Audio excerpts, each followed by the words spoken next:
beware.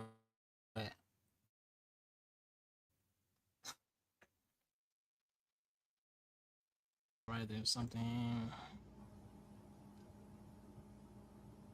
Jesus. Mr. How are you doing? I'm doing good. I'm doing good. Okay. I see we got a studio guest in the studio already. Mm-hmm.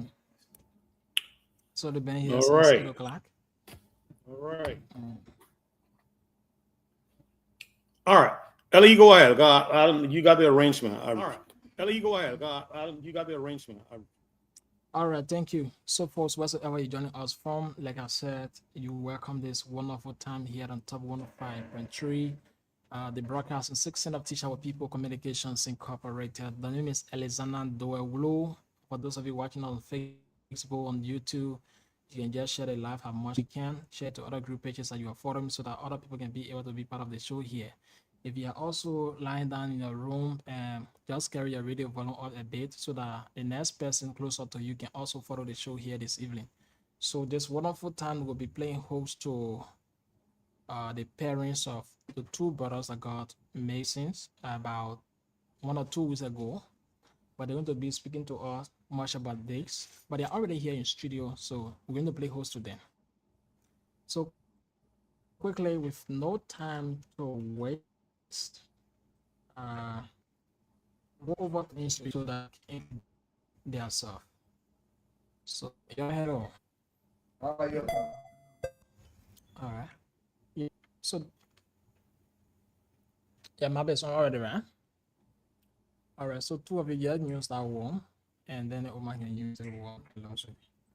Yeah. So, I'm Jay Allen Wissa. Yeah. Go ahead. Go ahead. Go ahead. I'm Jay Allen Wissa. Okay. Global setting. All right. And you? So let me say thank you to you. My name is Oliver G. Chia from the global community.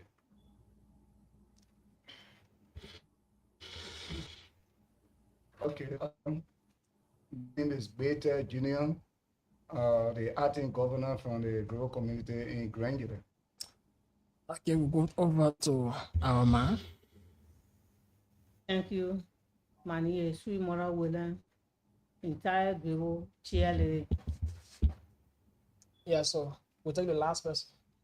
Yeah, William Tadman Saki, chairman for the Maryland Rizal in Grangeville County. All right. So welcome to the show. Tell us why are we here this evening? Okay. Thank you very much, my brother. Uh, as I said from the beginning, my name is Beta Junior, acting governor for the global community in Granger. Okay.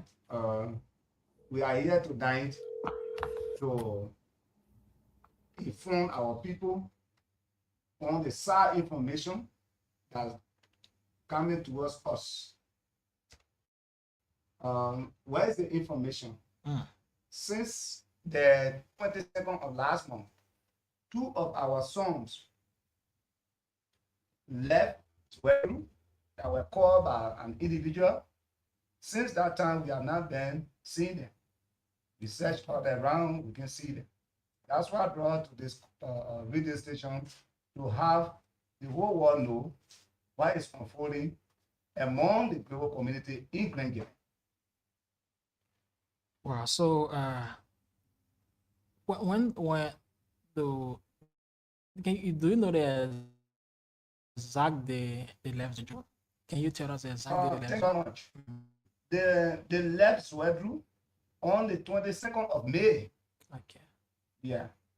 So before leaving, do you know this person that they got in contact with before going? Oh yes. This brother or son we're discussing is a Kuko buyer. Okay.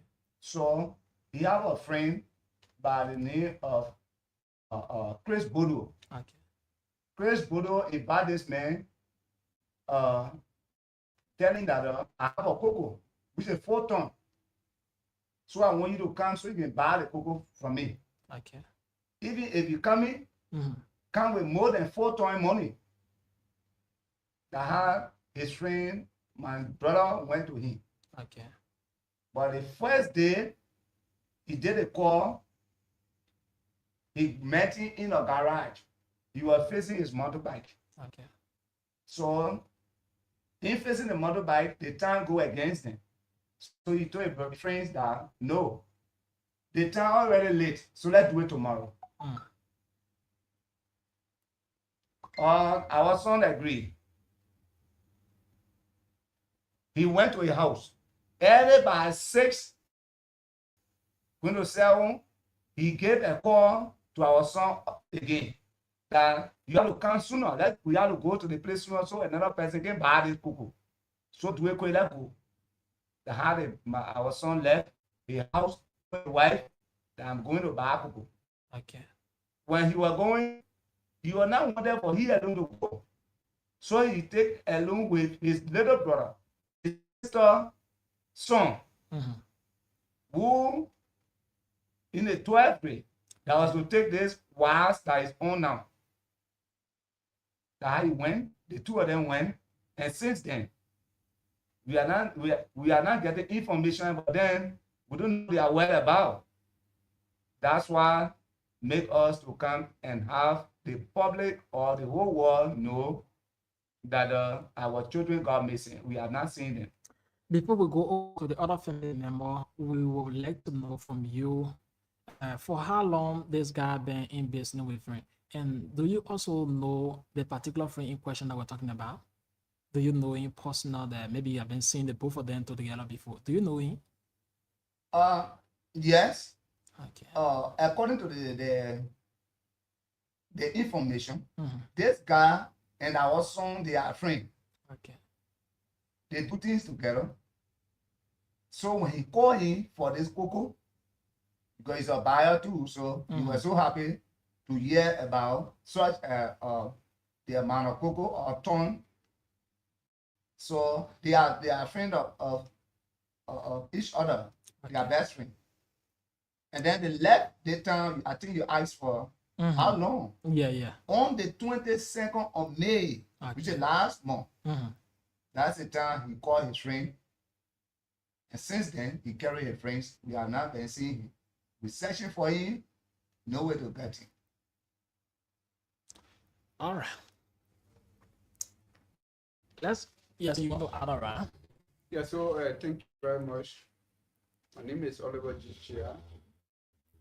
The first thing I want to say this evening that we came with tears, Okay. we came with frustration, we came with heavy heart. That a group of men who have a wife and children from the 22nd to this date have not been found. And we are trying all means engage the stakeholder, that is from the court to the county superintendent to the civil society, to let them know. We share communication all over, informing them about our missing brothers. From the police to this time, there is no trace of information. And then we have nobody in custody. The suspect, the one who called our brother to say he have 4 tons of cocoa, that he should come and buy the cocoa, and if he come in, he should come with additional money because other people have cocoa, so that he can buy. From that day to this date, on a sudden, we found out that this gentleman who called this guy is in prison. What led him to prison? What about this guy who he called that he said he have 4 tons of cocoa? Where is the location? And where was he arrested? And who arrested him that felt that he owed. Because if you say somebody owe you, that is a civil law. Mhm. That you can stand in bond for somebody to say, I'll pay your money. Sure. Owing somebody and somebody, what is important? So we are urging the government to release them guy to tell us where was the guy when he was arrested. Where was our brother who he called and said he had 4 tons of cocoa? Where was he? And he was arrested. Because he said he was indebted with somebody Mhm. that the person arrested him. So what's about the man he called and said he had somebody who had 4 tons of cocoa? So was that the police giving the information that this guy was arrested, or you got it from somebody? When we try to trace the information Mhm. to know who called the man, because when he first called, Mm. was the woman intercepted the call. Okay. At the time, the man was in the bathroom. All right. So the woman went and gave the phone to him. After they threw that communication, when he came out, he was in a hurry. So the woman said, I have something cooking. So he had to eat something before leaving. Okay. And he said, no, since the guy said he had a cocoa already, let me go and get it. If I come back and know that I will have something to eat. But I want to get that cocoa, then if I come back, I will eat. Sure. Honestly. Mhm. And it's the guy, when we try to trace the person who called, when we go find out the guy was in prison. Wow. And you understand? When they asked him, he said, after I was arrested, the man was. And you understand? Mhm. So where was he when the guys went away? And when he saw him, where did he met him before going away?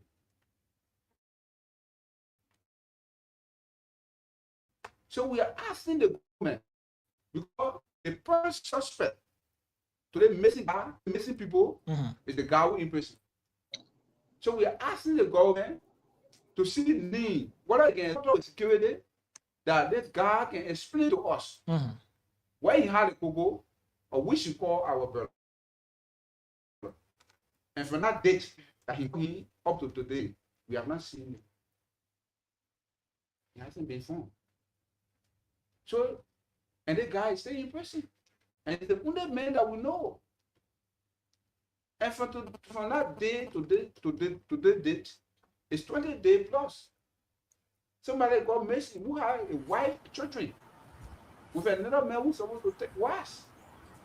And not been found. And wives is ongoing. So what is really transpiring? What is going on? So urging the government to act on us, going to protect life and property. Let them act on us so that we can see need that we get no people. This reflect our minds to other things that have been happening in Grand County. Grow up people got missing and up to date, they're not being found. So with our brother, it reflects our mind, and it's very serious. We got our position statement that we give to before departing this station. So with other police, I will rest and then we'll come back. All right. So let's move on to the next We are person. eating. This from yesterday. We are eating. Yeah, go ahead, Chief. Well, I thought you were Marcel John. Well, Welcome, I thought Chief. you were Marcel John. I'm J. Arlington Officer. Concern Pro Youth Association. And that alone came attention, all of us attention on today's date. Okay. And both public and social media have been on the social media that yes, indeed two buildings. Okay. So in so doing, You just have to go ahead. yeah. Okay. So we deem it necessary to come to these studios to Mhm. emphasize on two factors. One has to do with the global setting. Mm. Anything that's back up, say at the global.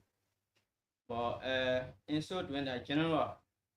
So we want to know that since the day two persons in questions, one of the big Comrade Jesus.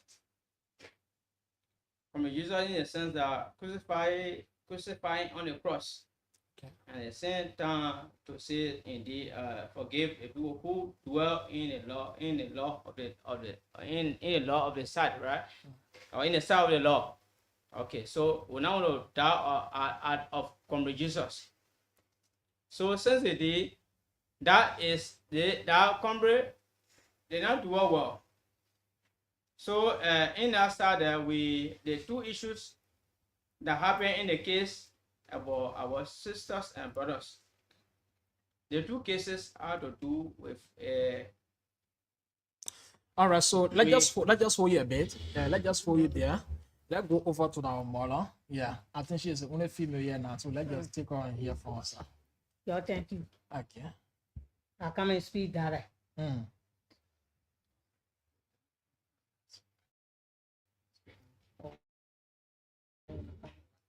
Okay. Our rebel children. Jesus. Go ahead. We've been running after the penny. And we can't get clear information. And we can't see them. So we are appealing to the government, the solution for our children Benin. Secondly, they both men will carry them. We must try to pull him also so he will carry all the play, he carry our children. We want our children. We want our children. All right.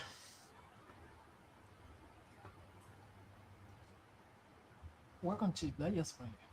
Okay, I'm William Ty Masaki, chairman for the Maryland residing in Grand Gila County. Okay. Okay, I think the issue about our children that got missing is hurting us. And sometimes it reminds us about things that been happening in Grand Gila. And every time government said they will take care, and all what they have been doing, we can't get any good result. So for this reason, it brought fear to us. We the Gabonians that live in Grand Gila. And Grand Gila is the only county that we have. Sure. We are from the southeast.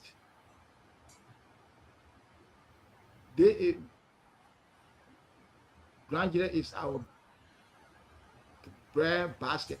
Maybe to let the whole world to know, let the public to know.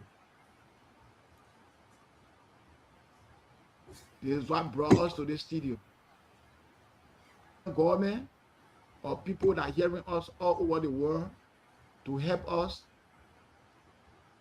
so that we can get our children back.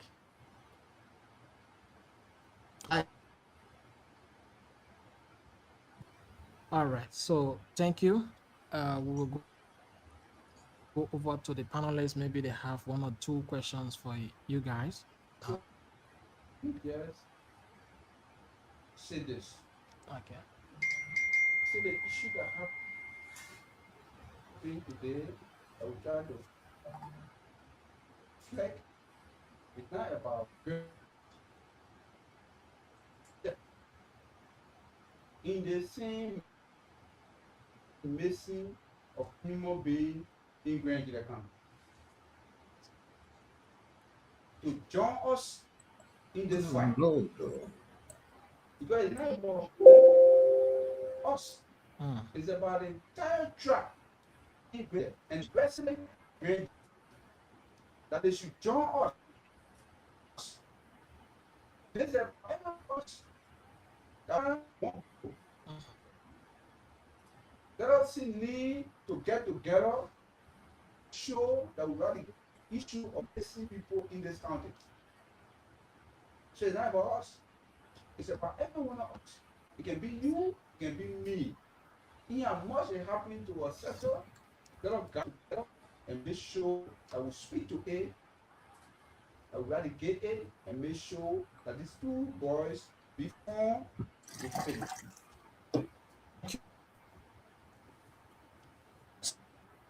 So, Mr. Wright, Mr. Wright, listen to them. Do you have one or two questions for them? Yeah. Thank you, Alex. First of all, I want to thank the guests. I'm Archie Wright. I'm your co-host. First of all, welcome to the studio. Welcome to the platform. This is I Beg to Differ to the platform on Top FM 105.3. On Alex, please mute yourself. Yeah, let's mute Alex. Please mute. All right, good. So, I'm sorry for your unfortunate event. We pray that you guys will be able to find your children. But before I go any further, let me have the other panelists introduce themselves, and then I will come back to ask my question to y'all. Let's start with you, Mr. Nippet, and I'll go to Mr. Nubo.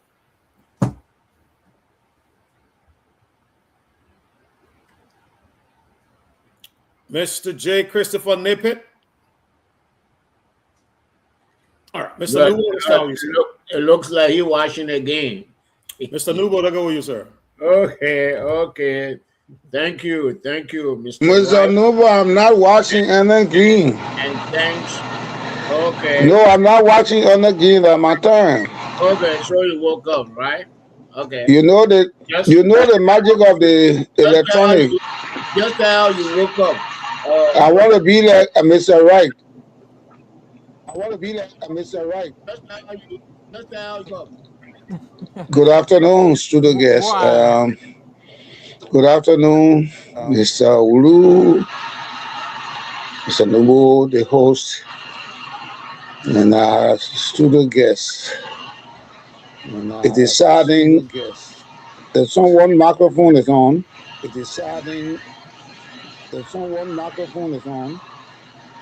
That's Alex. Please mute your mic. It is saddening to see our 3 family members, including a female, in studio. And I bring you greetings, sincere and profound greetings for the missing family members. I say family members because a part of a part is a part of a whole. And when people are grieving, we must be in solidarity, especially the circumstances. The person was not sick. The person did not stump their toe and fall down and die. But mysterious circumstances are things that we should all decry. When we don't know why a friend come for another friend, and that friend is not seen on today and grieved. It's in the community, grief is with the family. And for some of us, it's so painful. You ask yourself, what if it were you? And my friend comes for me, or somebody comes for me, I go to visit a friend, and I never come back. And the story remains unending. We would like to see our family members when they pass. And we can go right behind our horses and say, oh, this is where we buried him, He was sick, or she was sick. And we try our best, but God took him. But the circumstances under which people's lives are taken in our country, it does not make anybody who is a human being to be happy, because I remember the 5th commandment says, thou shalt not kill. And the 7th tells you, thou shalt not steal. There's no reason for any human being to kill another human being. Absolutely. I mean, that's how I see it. Whether you are a king, you are an emperor, you're a political leader, You're not supposed to kill anybody. Then come to your friend, whom you trust, or a neighbor whom you trust, to come for you. As I heard it say, send the Bodio king for him, or Bodio king for him. And then today, the persons cannot be found. You are appealing to government, and you are precisely right. Because in a village, when something happens, then you go to the town chief. Town chief carry it to the clan chief, clan to the paramount chief, and then it reach to the district commissioner and then superintendent. So you are right. And we just want to convey our sympathy because when one person dies in any family, there is one person from Liberia, there's one person from the world's community. It shouldn't be that way. It should be, say that Ebola carried the person. It should be malaria carried the person, cholera carried the person. But under mysterious circumstances, question must be asked. How did it happen? Why did it happen? Who is responsible? Or who are those that are involved? And even when the law takes its course, the deceased person is gone. And you cannot bring that person back. So I just want to say, my people, you're normal. We keep beating this drum. And we are sure that government will be encouraged to see what it can do and how best it can do what it do to bring this case to conclusion, to find the person. If the person is in jail, for the person to go to bear the full width of the law. The full width of the law. So I want to stop right there and turn it back to studio. To the host, please. Your name, I caught myself. Nobody said I'm on me myself. I see Mr. Newman ready the way you're looking. All right, Mr. Newman, I go to you, sir. Yeah, thanks to you, Mr. Co-host. And I keep on hearing some people, giving you a different title, calling you a host. But I think what appear on the screen is co-host. And I'm very delighted to see my brothers and sister. I hear from Maryland County. Miss Alex, please mute yourself. Or was Alex saying Let me see something? what I can do here. Leave this. As I come in broken, and they're not getting your class. So let me just leave the studio and come back in. Okay. Okay. Please go. I'll back. No, over the internet.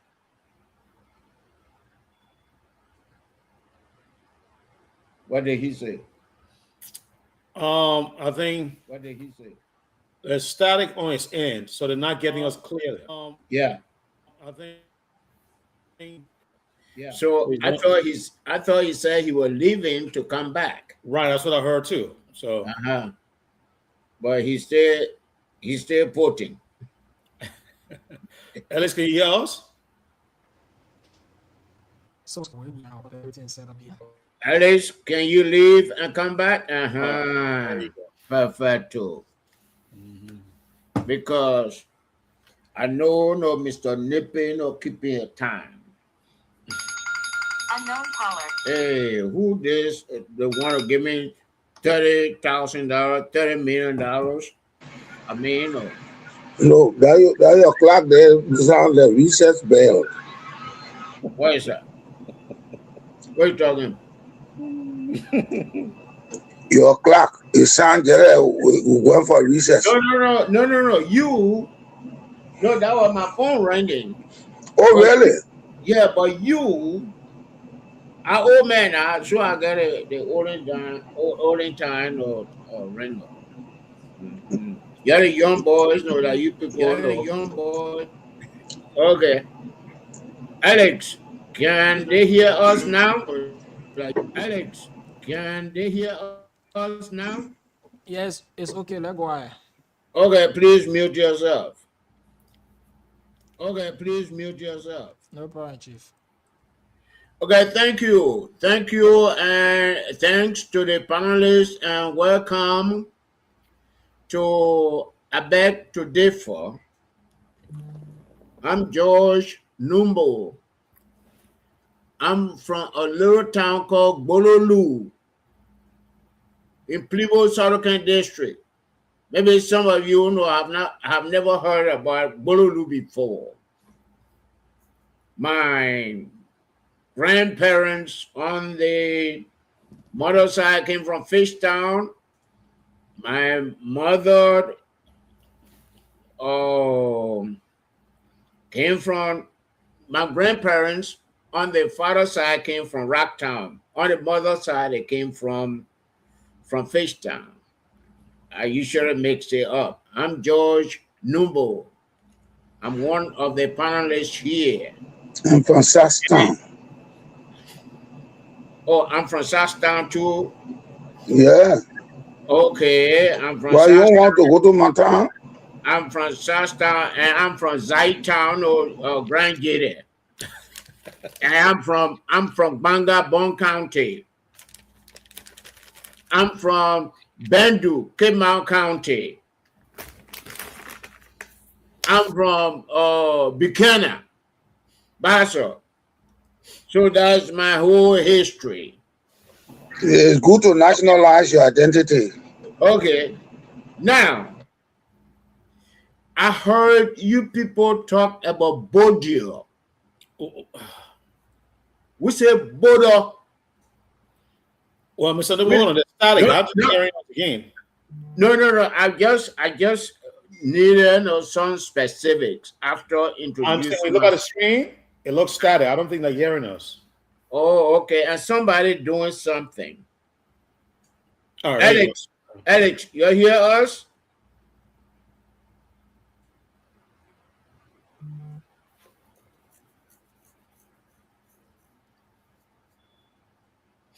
I don't think they're hearing us. No. Alex connection is giving problem this evening. Mm-hmm. Now I'm beginning to think whether they heard Mr. Nippet. Because they were having a problem. I don't think they heard him. No, I don't think they did. Maybe. Then after Mr. Nubo, I can come back in. No. You did not spot that problem. After Mr. Numbo, we're going to go to Mr. Wright and recycle or redo. Oh, you see that? You see that Tubman was a dictator. Nah, you who said Tubman is a dictator, now you are dictating on the show. You see? You see the irony? You cannot come back and repeat what you said earlier. Because they didn't hear me. They heard you. They heard you. Yeah, they heard you.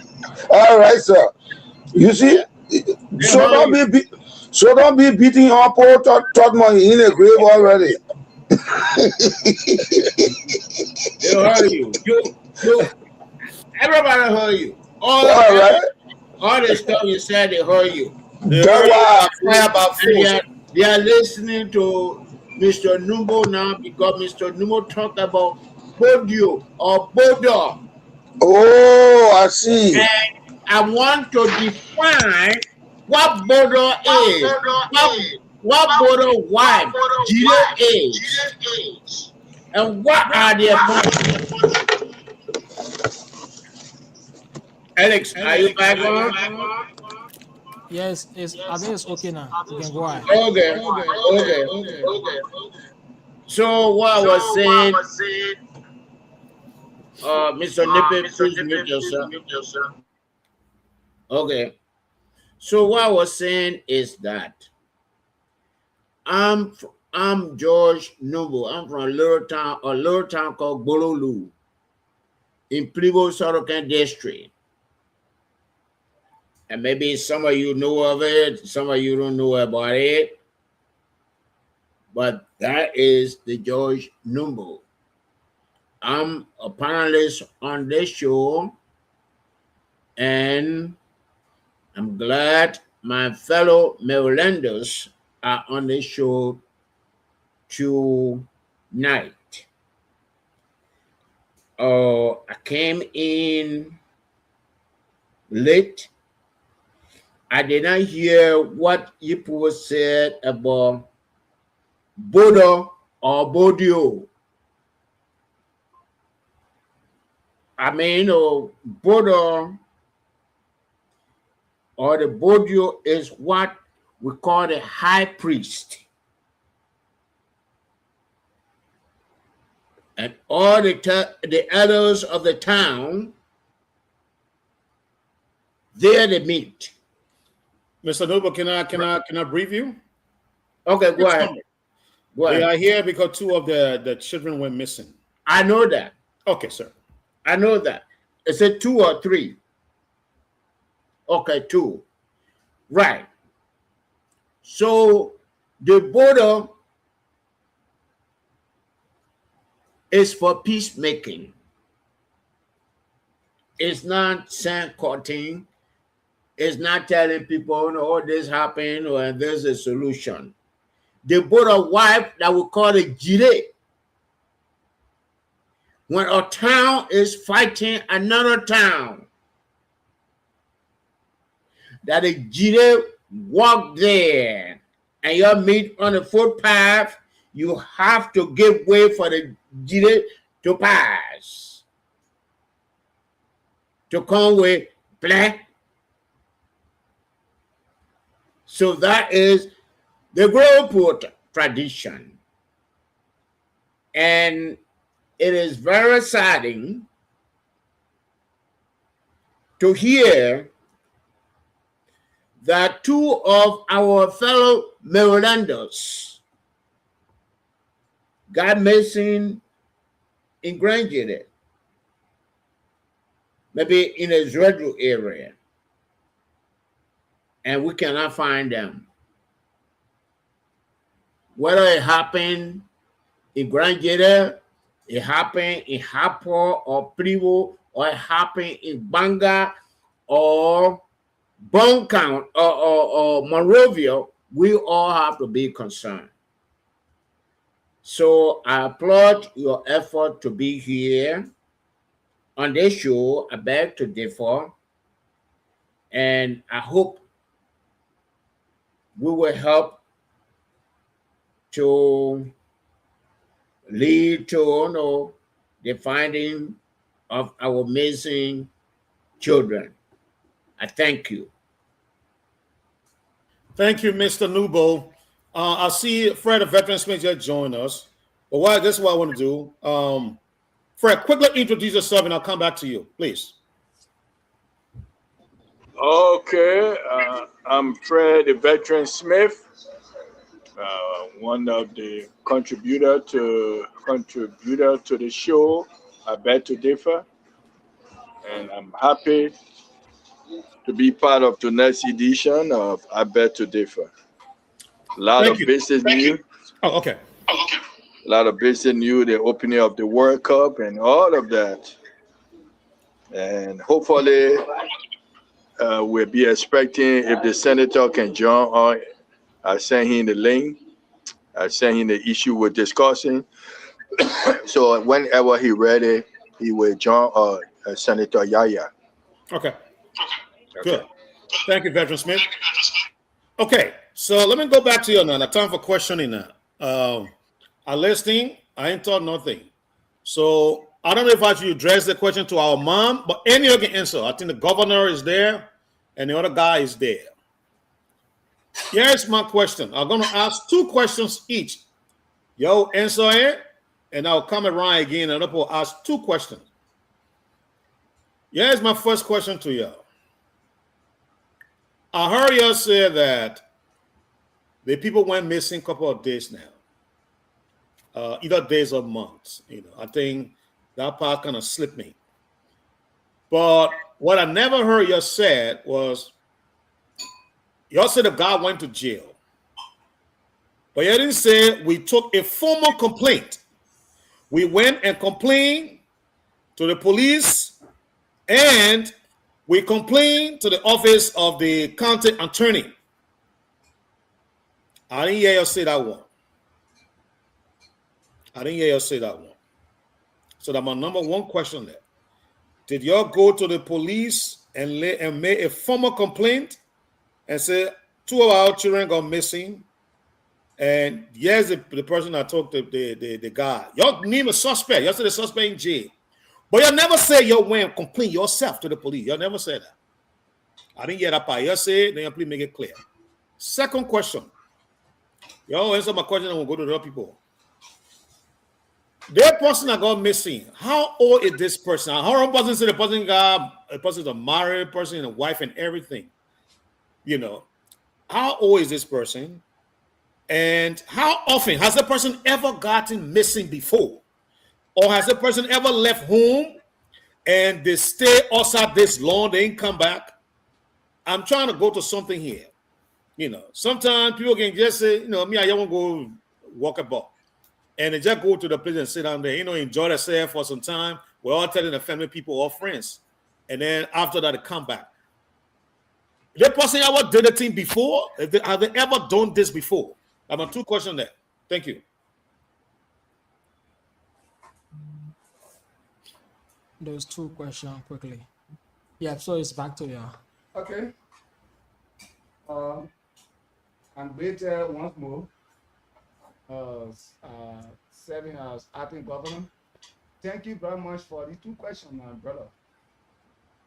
Let me just quickly go to the first one that says that you ever complain to the police or the county attorney, or the incident took place on the 22nd of May. From the 22nd,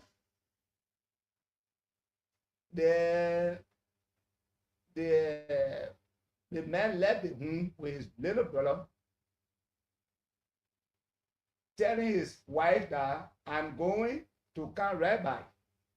When he left the place, that same day, coming to the evening hour, he was nowhere to be found. The woman said, as you said, that maybe the man can say no. Maybe he will come tomorrow, the next day he go on. It's not so easy. She looked there the following day. From that time, the 2 days between, since she can see the husband, she reached to the family. So from the 22nd up to the 27th of May, the family officially registered the case to the police station. And when they registered the case, the police, what we expecting of the police is to file the case. But they step on the case, they never inform the county attorney. Because when you carry such a case, let's say a criminal case, they got to reach the county attorney. But they never reached the county attorney until from that 27 to the 5th of the June. The family got concerned that they went to the county attorney. When they went there, the county attorney told them that I don't know about the case. When you see a raised the case, they said so and so the time. In their presence, he called the county commander, the police detachment, and he confirmed In your presence. that yes, it is true that they brought the case here since the 27th of May. So the county attorney asked a question, then what say? Since then, that criminal case. So 2 persons got missing. Okay, immediately he demanded So this one Monday, we went to the police station by, and they sent out to the county attorney. Here I was pressing again the county attorney because they never sent the case file to the county attorney. And what they told us was the county attorney had the right or had the power to tell them to get them the method that you get to the place here or you bring a man home for investigation. But then they didn't have any power. So we went back to the county attorney. Here I was pressing the entire group of people. In their pressing, the county attorney also called the commander, the county commander, and met him that tomorrow, which is this coming Tuesday, carry those people to the place and establish the case because it's getting serious. Before Tuesday, we went there before they had to start with the case. Even the case they start with up to this time, we don't know where it's going. The next question. This man we're discussing is 46 years of age. The little brother he carried, it is true that the born father is not here, but he's a wise student. That's going to take wise that they found now. So the information that just how it go. So it is true we inform the police and inform the county attorney. But since then, we are not getting any positive information about them. Thank you. Thank you, Governor. Thank you. Thank you, Governor. Thank you. Okay. To go follow. Okay. You know, Okay. this guy we're talking about, these people we're talking about, more especially the Kubo buyer, is a mature person.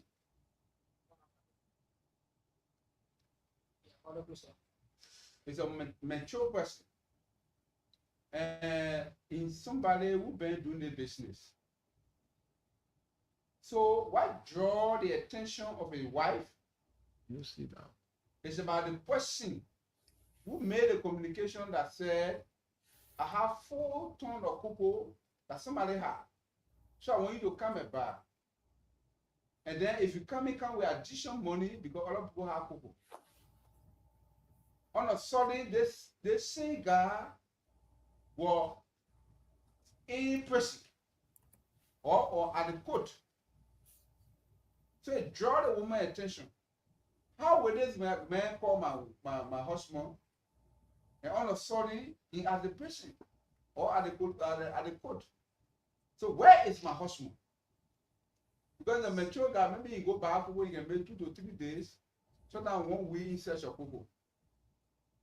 But looking at somebody who call for husband and say the cocoa is here, so come and buy it so that you can carry it.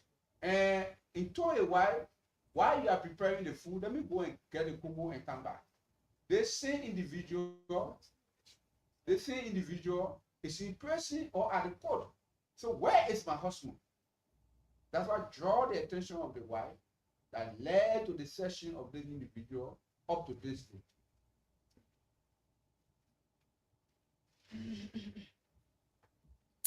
Alrighty. Thank you, sir. Thank you. Thank you. Mr. Nippy, I get your 2 questions, sir.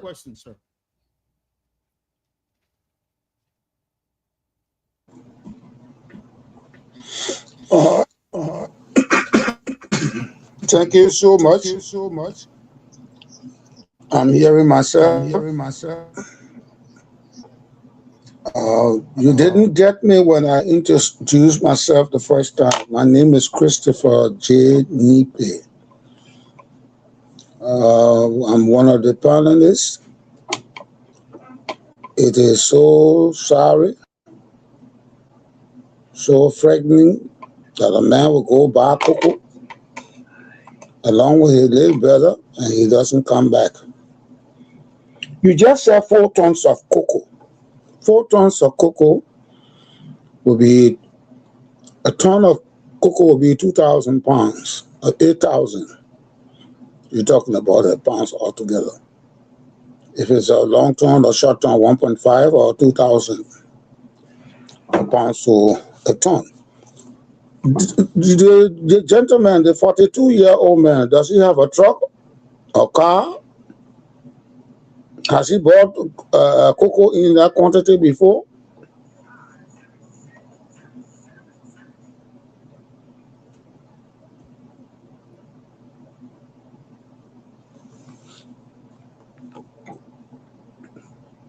Did it get me? Yeah, we got it clear. They got a question clear. So I got it clear. Thank you very much. The direction in which those people taking the cocoa in Grand Gila, we use motorbike to haul the cocoa in the town because of the condition of the road. So if you buy the cocoa, you pay the motorcycle to haul your cocoa in the town.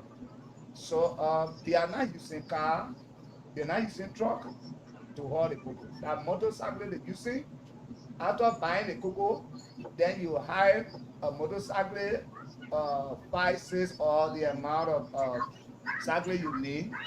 These are the people that can haul the cocoa, but you're not using car. Thank you. You Answer your question properly. The chief usual, our brother, the people that don't have a car, or truck. But normally in Grand Gila County, people who doing cocoa buying, they normally buy the cocoa and then hire a motorcycle to haul it to a specific destination that they will be able to find car to transport it to where they want it to be. So you don't have a car, a truck. all right? Please mute your mic, somebody.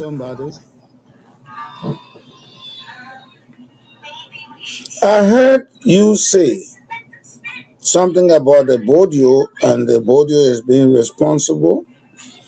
And then I hear you say also there is a man who is in detention at this time.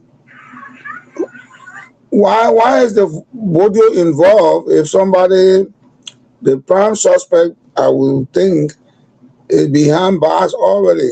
How come the Bodio is involved?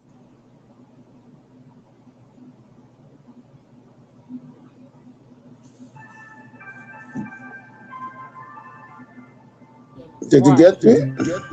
Go, yes.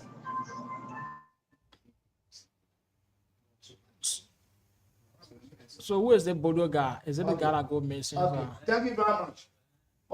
The Bodo guy, I think from the previous stage, I stated that he's a friend of this our son.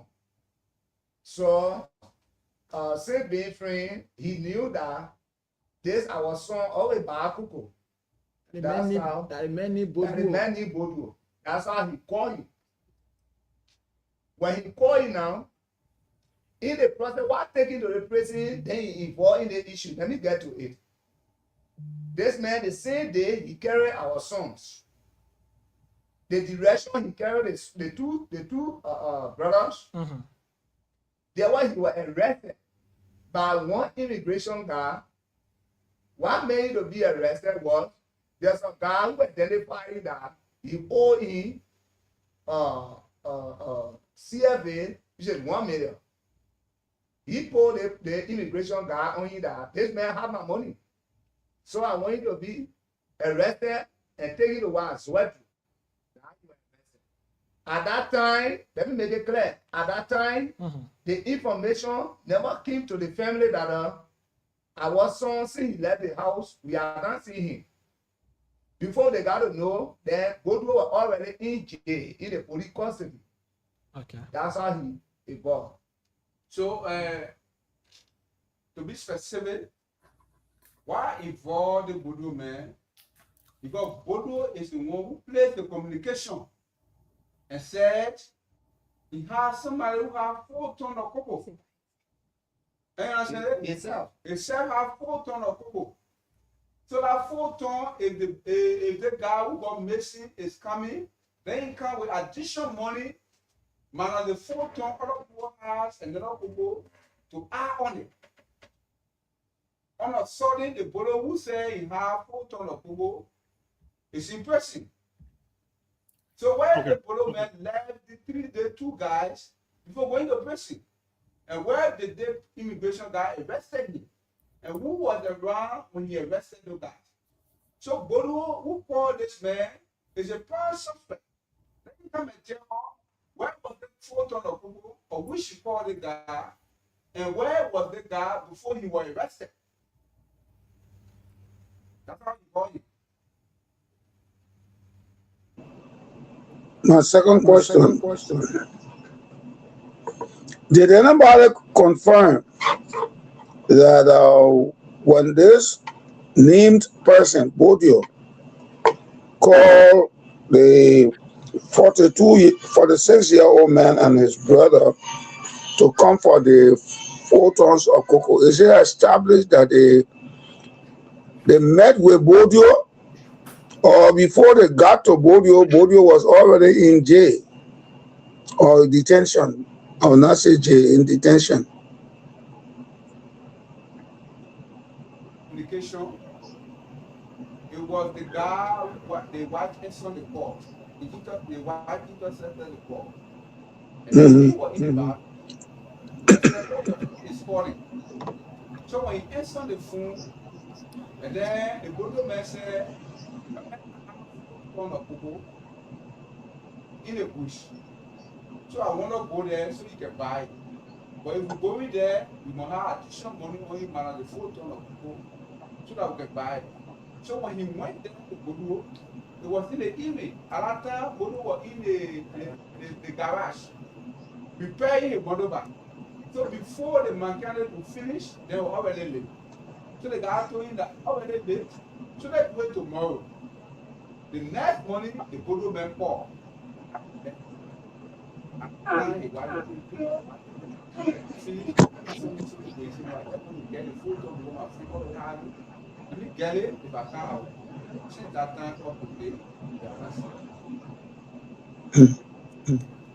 All right, so they are here for 1 hour, and we need to get pick up a few calls so that we let them go.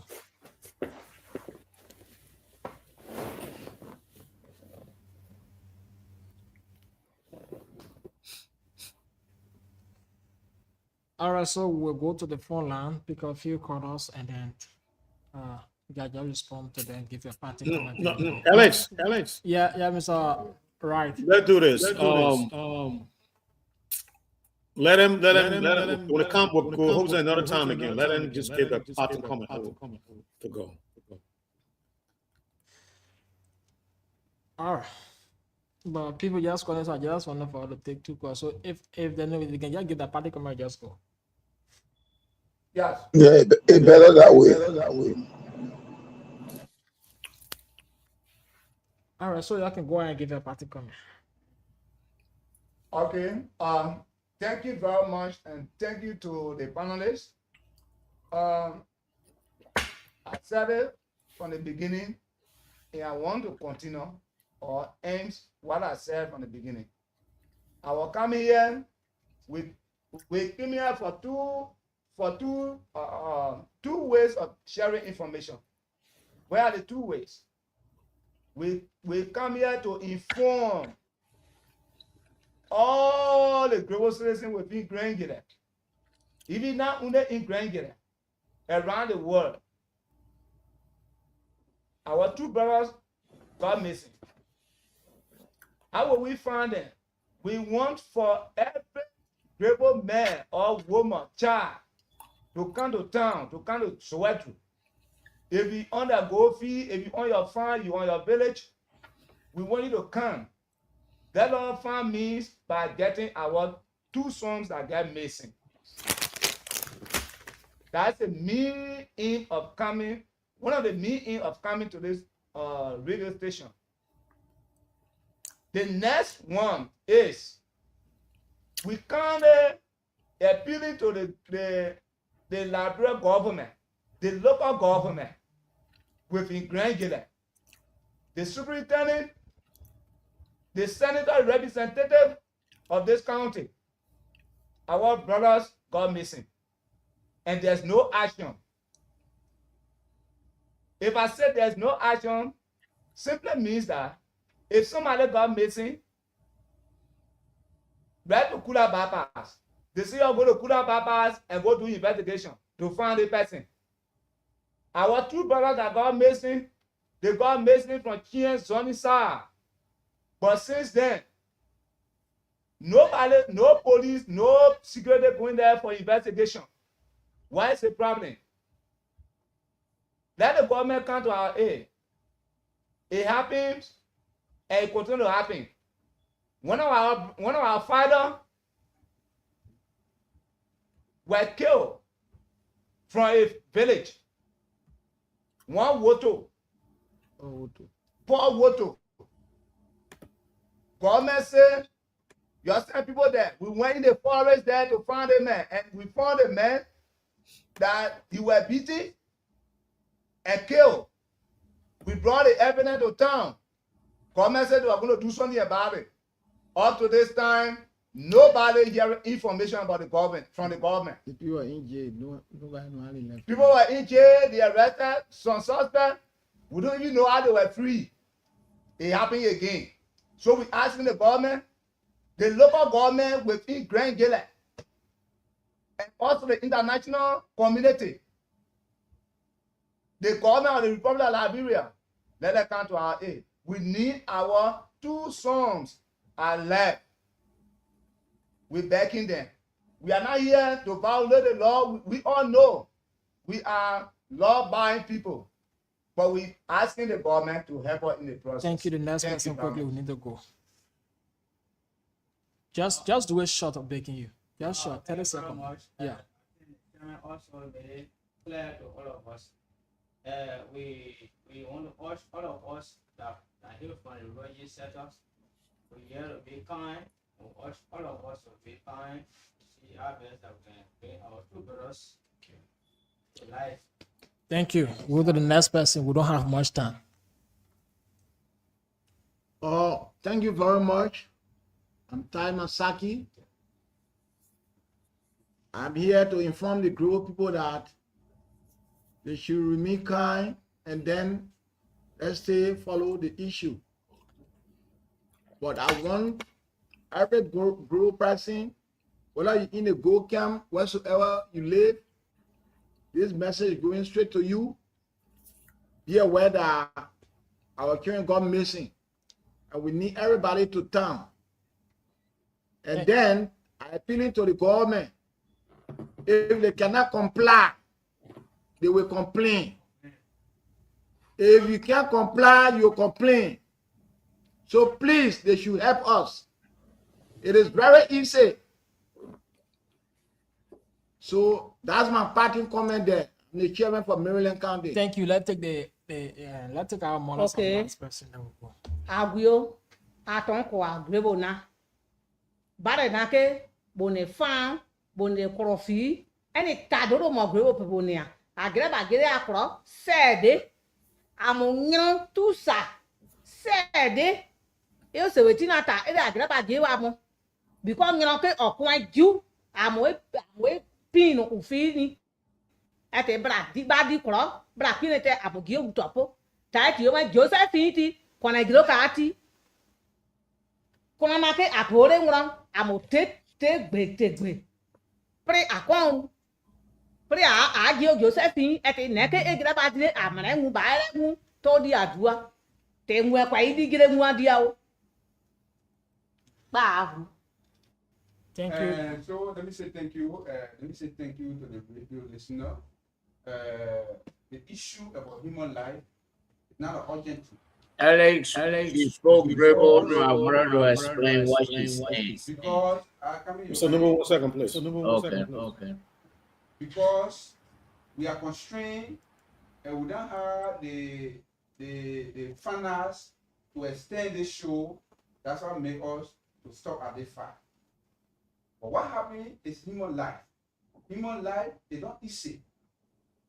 So I urge every one of us that we should be together, govern ourselves, and make sure our two brothers be found alive. Permit me to divert a bit in my diet. But I will more than just a buffer. Et te la bola tene e mo to nyu o te ya bola e.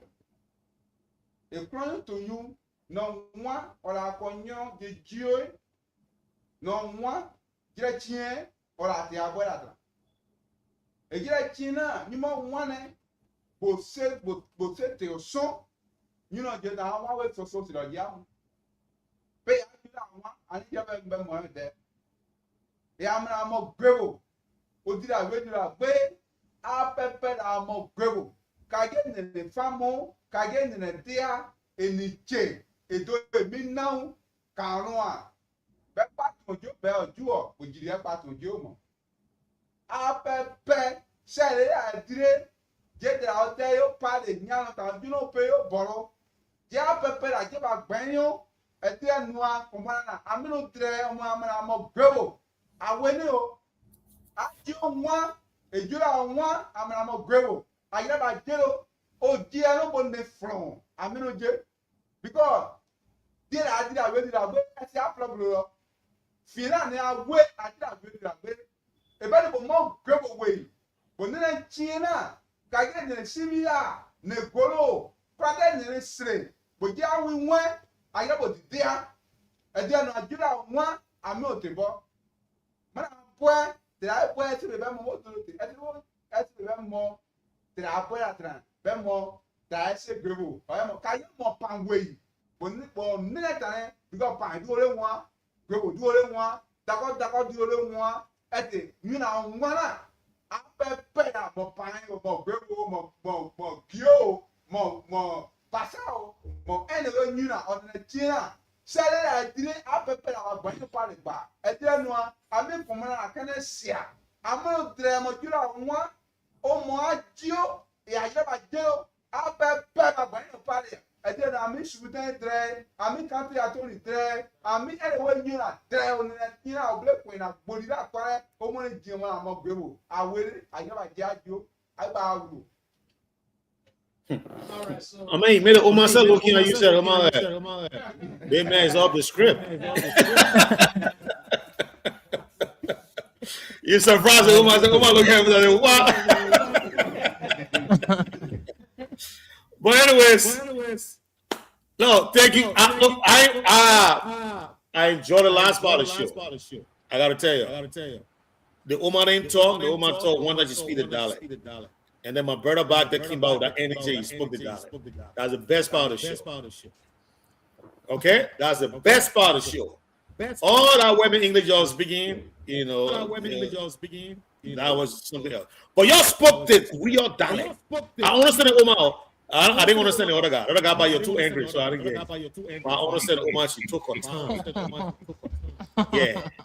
Omar took her time, so I understood everything she said. But again, that was nice. We wish that our brothers will be found, and we'll continue to make the case for the police to take the kids seriously. Any life missing, it's a life too much to be missing. We are not already enough in our country. We want to make sure every life is preserved. Every life should be protected. Thank you so much for coming. All right, gentlemen, let's get back to regular programming. And we do have a lot on our plate today. A lot took place.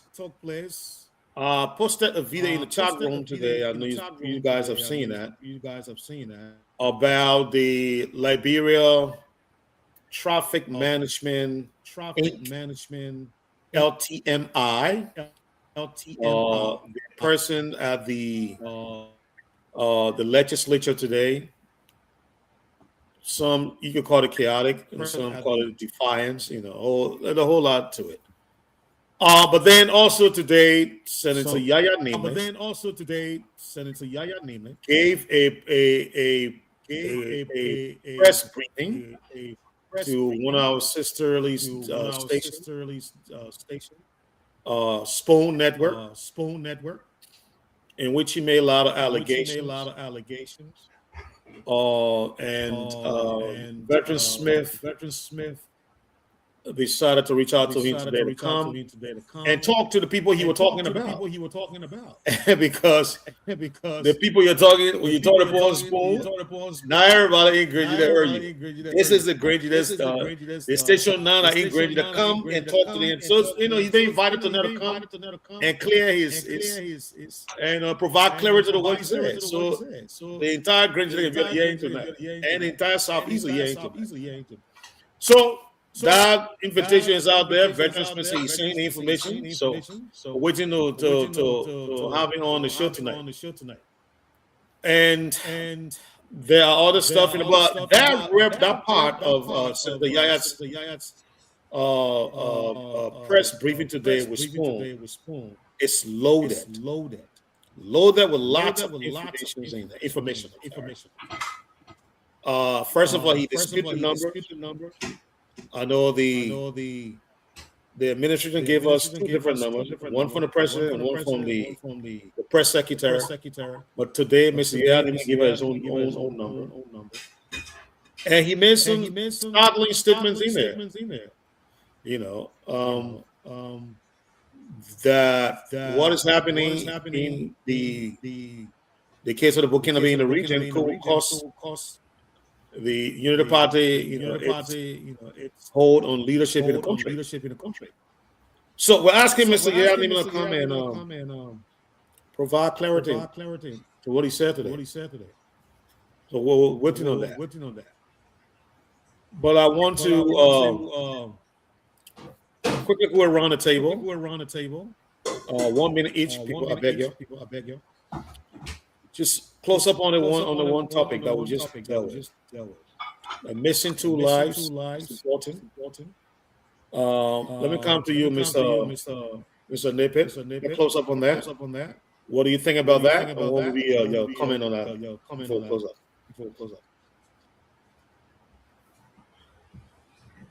up? Please repeat that again.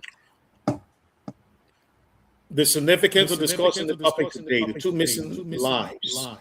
Okay. Yeah. That we are not found yet. Oh, okay. Thank you. Alex, please mute yourself. Why you always like to take my turn? I know. I said Mr. Nippy then, Well, anyway. Yeah, because first you said Mr. Numo. No. What I heard. He said Nippy. And then we'll let Nippy come. All right. No, go right ahead. I always like to be in the last seat. Come, Mr. Nippy, come with your 30 seconds.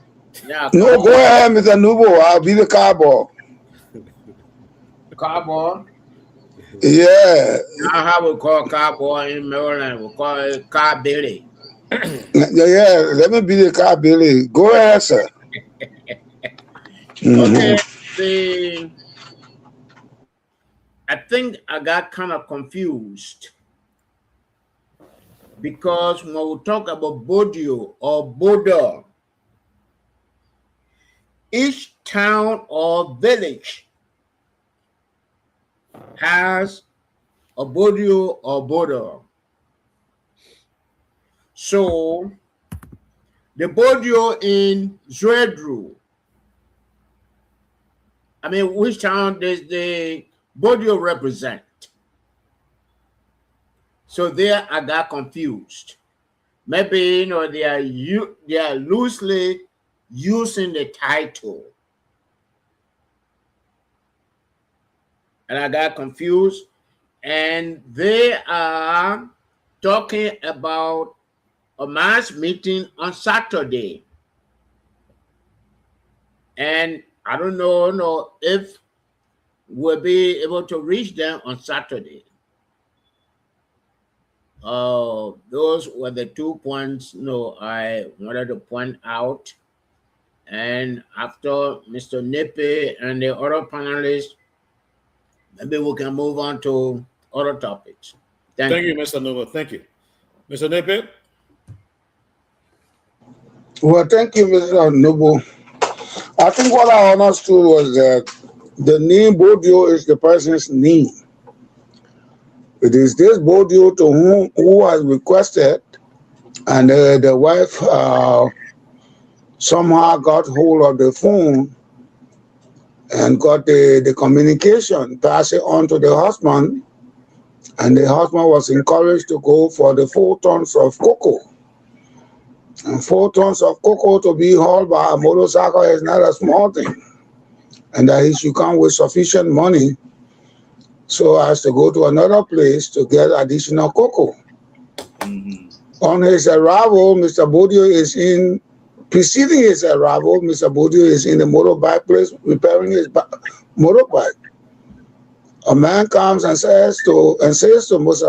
Bodio, calls an immigration person to effect an arrest for some money problem. Immigration man effects the arrest, and then Mr. Bodio is in jail. So I'm confused whether the man ever met the Bodio man, or whether it was a ploy to encourage him to come so that they could do what they wanted to do, because it seems to be Bodio was the man who make this call.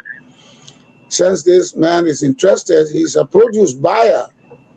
He was lured into a trap, and then he got into that trap because he wanted to buy cocoa in that huge quantity. That's 8,000 pounds, because a metric ton is 2,000 pounds. So that would be 8,000 pounds of cocoa. And to have 8,000 pounds of cocoa, that's not a small thing. That's not a small thing, because if you put it in the 100-pound bag, 10 bags would be a short ton, which is 1,000 pounds.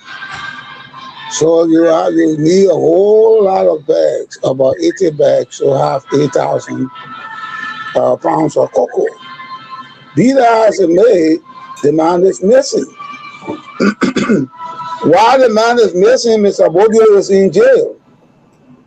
So it's a situation to find out first, did Mr. For the 2-year-old man and his brother, did they meet with Mr. Bodio?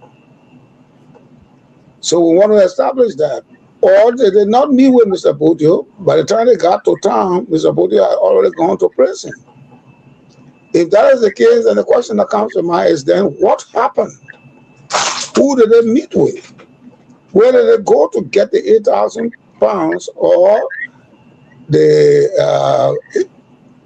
so-called metric tons of cocoa, 4 tons of metric tons of cocoa? Who were they interacting with? How long was the interaction? Where did they go from there? And then you can get to what happened to establish that the person is missing. So it's a slew of activities centered on that, on finding out where this person is. Okay. Now, another thing could be, or might be, that the man just went on a jolly, happy-go-lucky. Thing says he had money in a pocket. It should be, could or might be somewhere having a fun time, and after some time they will. Also, all of those possibilities need to be explored to establish exactly what happened to the man and his brother. Thank you, sir. Let's see. Veteran Smith Kettle, chime in? I know you are in public. Yeah, to come in, but I don't know if I'll go on different breaking news subject. No, let end on the one. Let's do it quick. If you got no comment, I'll move on quick. Okay.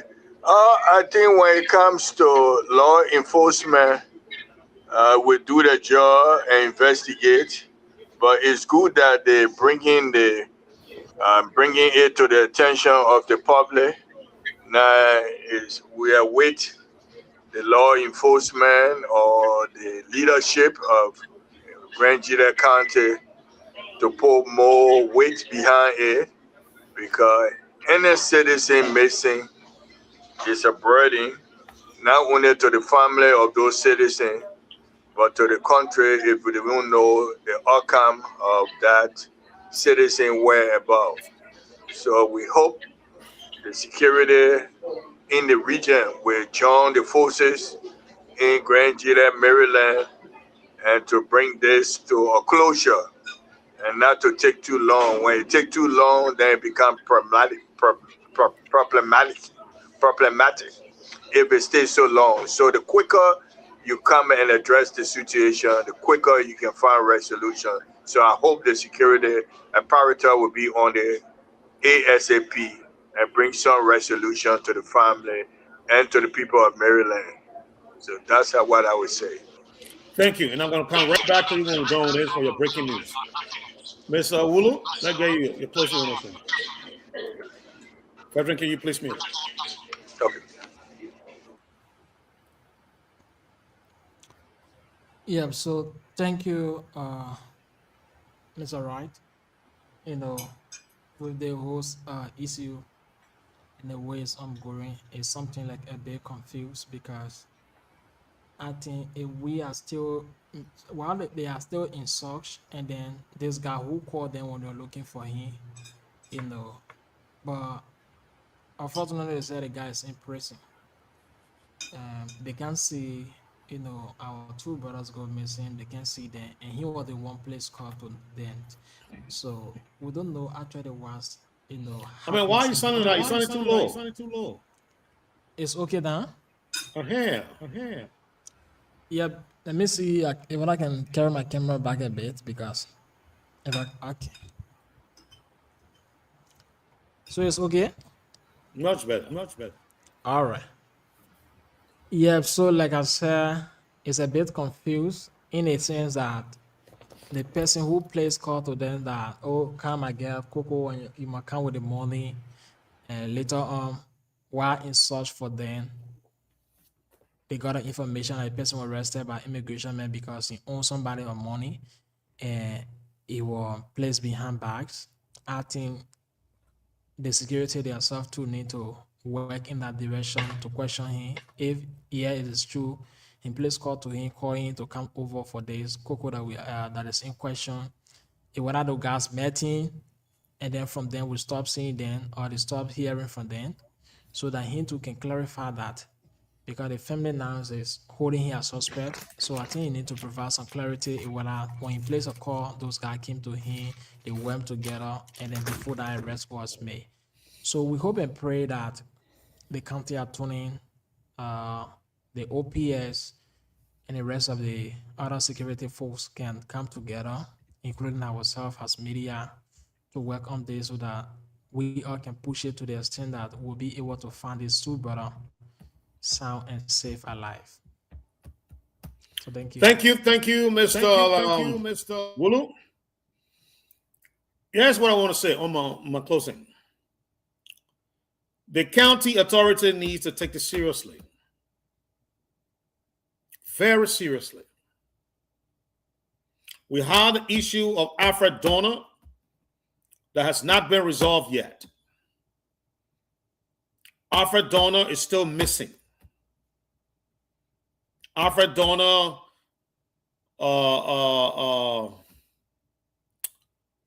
living body has not been discovered, nor has a lifeless body been discovered. That is a problem. The county authority do not want to compound this very, very bad image of full-grown men, a full-grown human being going missing and not found by these two people being added to the list. We do not hope that happen.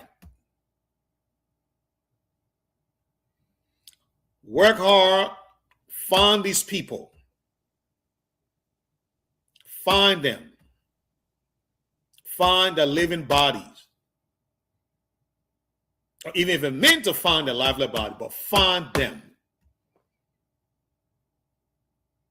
It's not a good thing. It's not a good thing. It's never a good thing. Do not overlook this. It's not. It cut across lots of issues. So I want to end on that note. And We're going to keep this. We're going to get asking the question tomorrow. Come out. We're going to ask the same question because people got to be found. They got to be found. And not only that, Mr. Right? Mr. Nippy, I mean, what was that? I said, not only that, I just want to help you out. We got the story of an honor tale. The tale is still spinning around, and we are still reading the chapters of the 3 missing boys. So this kind of situation is becoming prevalent in the society. From Montserrat County, now it comes to Grand Gila County. Perhaps by the time we start to survey the landscape of the county, of the country, we might have more than 10, 20 persons missing. Right. So I think you are right that the county attorney and the people should put on their investigating hat and move around, find out what happened. They do. And we'll do our part as the media to ask the question every day. I think Mr. Nippy is late because Inspector General Comer said the 3 missing boys would die of natural causes. Yeah, but where are the live bodies? And even the auditors, that is from the police, Inspector General, even during the Unity Party rally, the person that right into the crowd with a vehicle. I mean, Como said that was a brake failure. Okay. Yeah. All right, gentlemen. Okay. Well, we will do our part on this set. Missing boy could not have died because the law of buoyancy states that wood can never be submerged underwater. 2, when a person is feared, alleged to have drowned, after a few hours, because you have drank so much water, the water buoyant. That's the law of buoyancy. The water will force that body to float, and that's how. So that has not been solved. Please call Como and tell him. Okay, gentlemen, we got to move on. All right. Okay. Police sign or that voodoo police sign.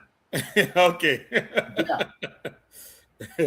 A voodoo police sign. All right. Thank you so much, gentlemen. Thank you. I think we did our part here as the full fast state. We'll continue to do our part. The family is in our prayers. No, before we go to our alternate, Mr. Smith, you say you got a breaking news. What's your breaking news, sir?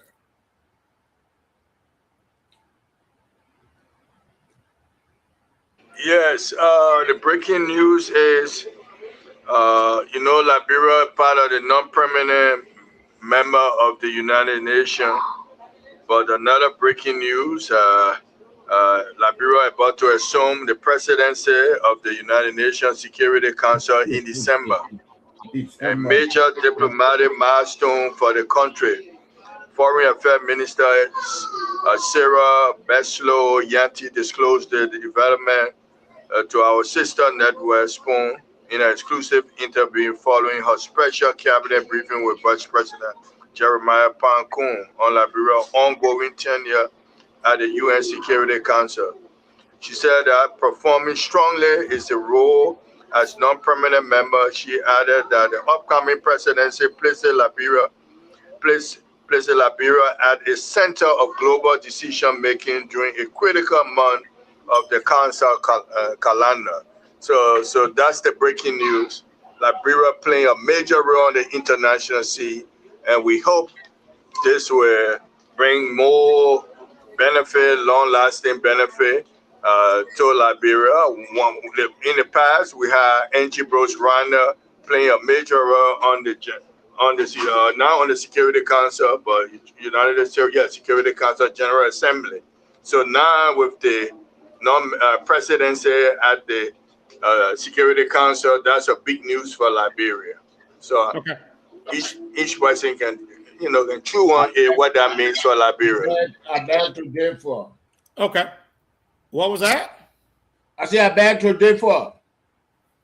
Okay, go ahead, differ. Okay. we see, I mean, we had a non-permanent member status that comes with the territory. I don't see anything that we need to celebrate here if Liberia will be pushing the button in December 2026. Where is Liberia position on the burning issues the world over? The Palestinian issue, the Iranian issue, the Ukrainian issue. And we there, we praising I know Betty, what her name? Yanslo. And we are not doing anything. Well, we can use the foreign ministry to go to Cuba and get medical doctors. The same place U.S. went to get medical doctors when we had the Ebola. And we're sleeping. Then we want to, Mr. Smith want to wake us up from our slumber and say we should go celebrate in December. Does he know how many people will die from now to December? I bet you do. The economic crisis that is developing from now until December. What will we eat before December? I rest my case. Thank you for resting your case. Or Mr. Smith and Chakla were upset. I'm ready to come. Less information is tantamount to not knowing what is happening within the diplomatic sphere. That is a wonderful, splendid, timely, necessary, important information. Angie Brooks, during the Talbot's tenure, was not the president of the Security Council, but the council in general, the General Assembly. That was a plus. Mm-hmm. Liberia not being a permanent member, but a member of the council, now taking charge in December of the presidency, structurally puts Liberia on top as a decision policy maker. Because when you are a president, that's a world institution. And for Liberia, for the second time, from the General Assembly to the Security, now hear me out very well, the Security Council for Liberia to have ascended to the presidency come December is so monumental. We should all applaud what Her Excellency Madam Sarah Beslow Yanti is doing. She has moved Liberia one step in the community of civilized nations. She has moved Liberia one step in the international community. She has elevated the image, polished, rebranded Liberia's image at the height of the decision-making body, which is the Security Council. So I think all of us here should be gracious, magnanimous, should hail the government for moving another step. It's a milestone. It's a milestone. for us to get at the top of the presidency. And that's why I think all of us as panelists, all of us as what Mr. Horton said, we should be what? Patriotic. We should be what? Nationalistic. We should have what? Hope. And that should give us tremendous hope. That should bring us to a point where we can say, be that as it may, whatever it is. And as we think of these things, Liberia is playing its role this time, like during the years before, at the council level, the international level. So let us part Mrs. Yanti and the government she represents as Minister of Foreign Affairs or Secretary of State. Yes, give to Caesar what is Caesar. Condemnation, yes, we can condemn when things are not going the way they're going. But if you are not playing a key role within the Committee of Nations, then you can say, oh, the performance is dismal. Okay. Because it is dismal, so we will not comment. But I think this one here comes to the crescendo of international politics and diplomacy. Thank you so much. Okay. Thank you guys. Thank Mr. Veteran Smith for breaking the news to us. So, like he said, let's chew on it. And I think the both of you have done your part already. I think we can hold it for a little bit. This subject is very, very wide ranging. And so here's what I want to come in from. What have we gained? I'm going to be very cynical. Perfect. And there's a reason why. Because I, for one, Archie Wright, is well read on the international big politics, the geopolitical landscape, very well known to me. I don't need nobody to lecture me on that. And so on this platform, and even years before this platform, from Ghana all the way, I have argued that we are at the disadvantage of the world order. No amount of title, no amount of credential, accolades, decoration can change that. And until those of us who cheerleads, those of us who jump for the sky, whatever we're giving these decoration and accolades, can realize they're nothing but decoration and empty accolades, we're going nowhere. And so I ask the question again, what have we gained? I have continued to argue Liberia is nothing but a vassal state. It is a fact-proof evidence. Liberia has no power. It cannot make decisions. The international system is rigged. It has been rigged from 1945. It continued to be rigged up to this period. There is a reason why there are growing numbers of countries. In fact, some on this so-called, 5 members club called the Security Council. A 5-member, because those who sit there for a couple of years don't do nothing. You got no power. America can veto today as they want. China can veto as they want. Russia can veto as they want. And all the France and Britain, they can do the same thing. So what is all of this coming about? You have no power. Nothing you can do. It is not going to bring you money. It is not going to bring you nothing.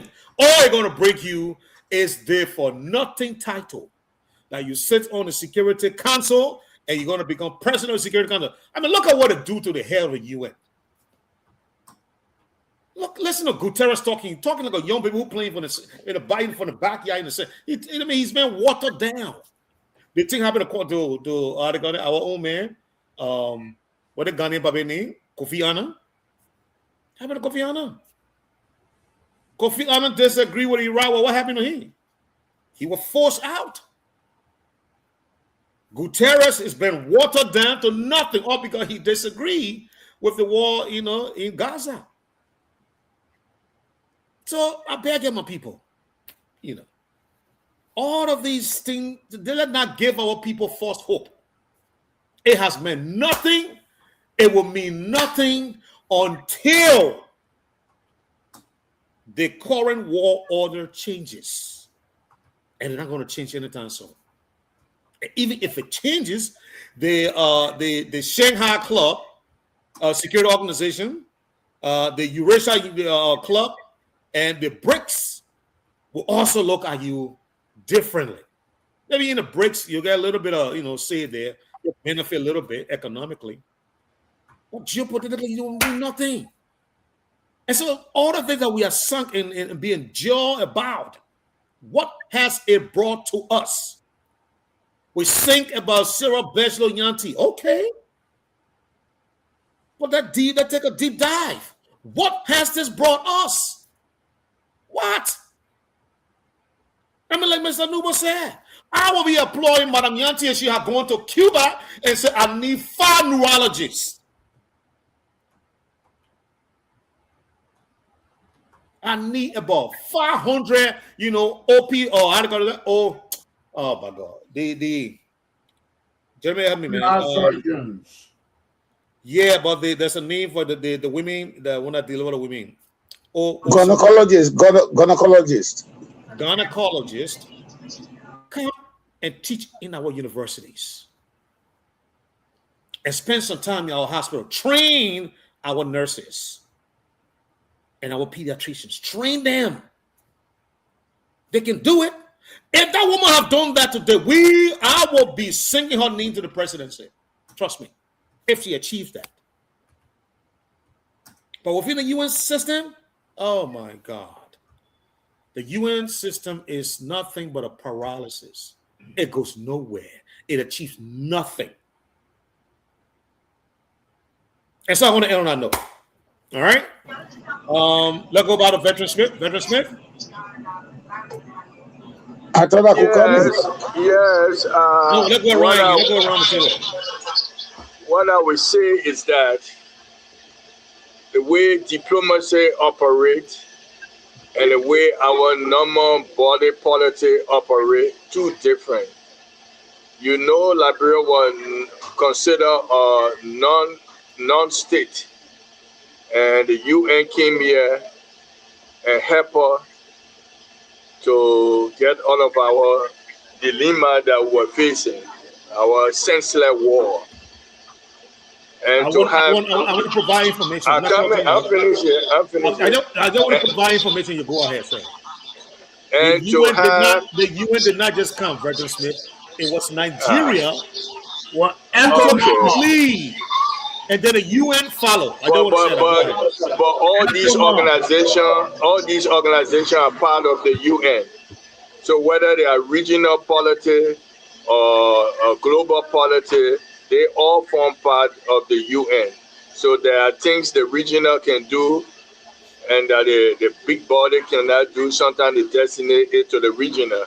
When it get under the hand of the regional, it comes back to the United Nations. So they all work together, like how counties work together, states work together, partnership together to do it. But what they make this unique, in a short space of time, not only were our brothers and sisters tall water of Liberia put her on the head of the non-permanent seats. Now they're looking at Liberia in a different way and giving her the presidency.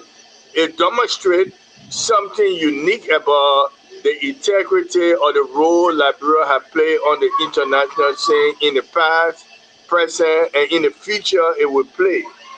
Now, to respond to your question, what have this done to us? What have we gained? Have we gotten doctors? Have we gotten other things?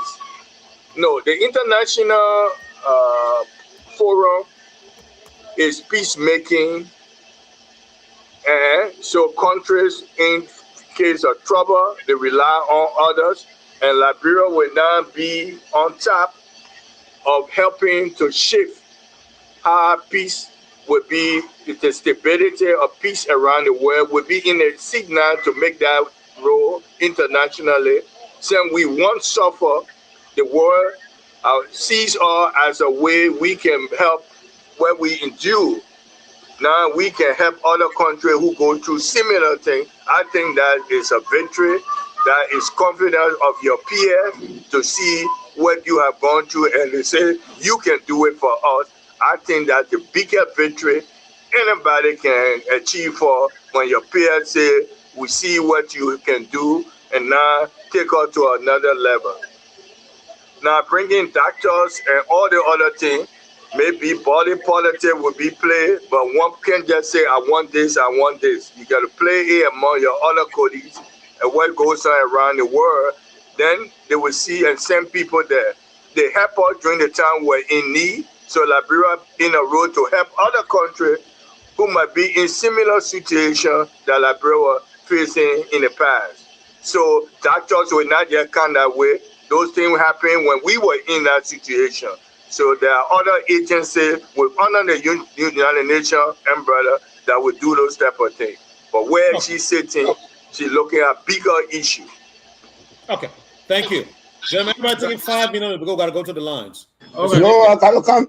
Please let me come in. I said everybody taking 5 minutes. Mr. Nipitan. That Mr. Nippet. Okay. That Mr. Nippet time. 5 minutes, Mr. Nippet. Come on. Thank you. Thank you so much for being generous with the time. 5 minutes. Thank you so much. I want to cap on what Veteran Smith had said. In the school, politics, in the nation, politics is unlike global politics.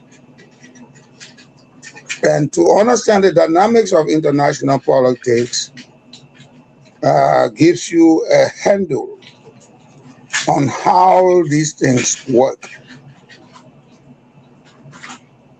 You take incremental steps.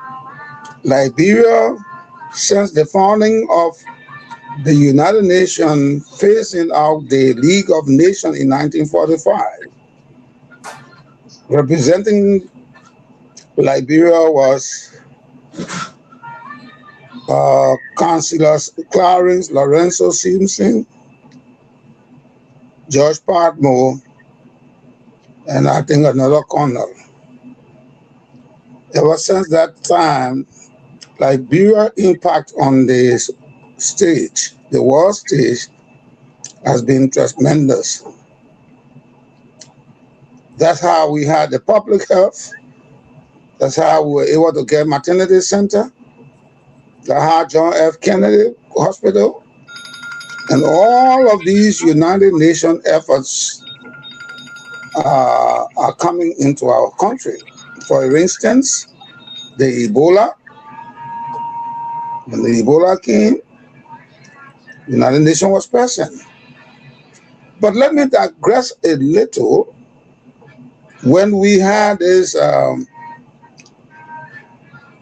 Herculean tax, a tax inundated by death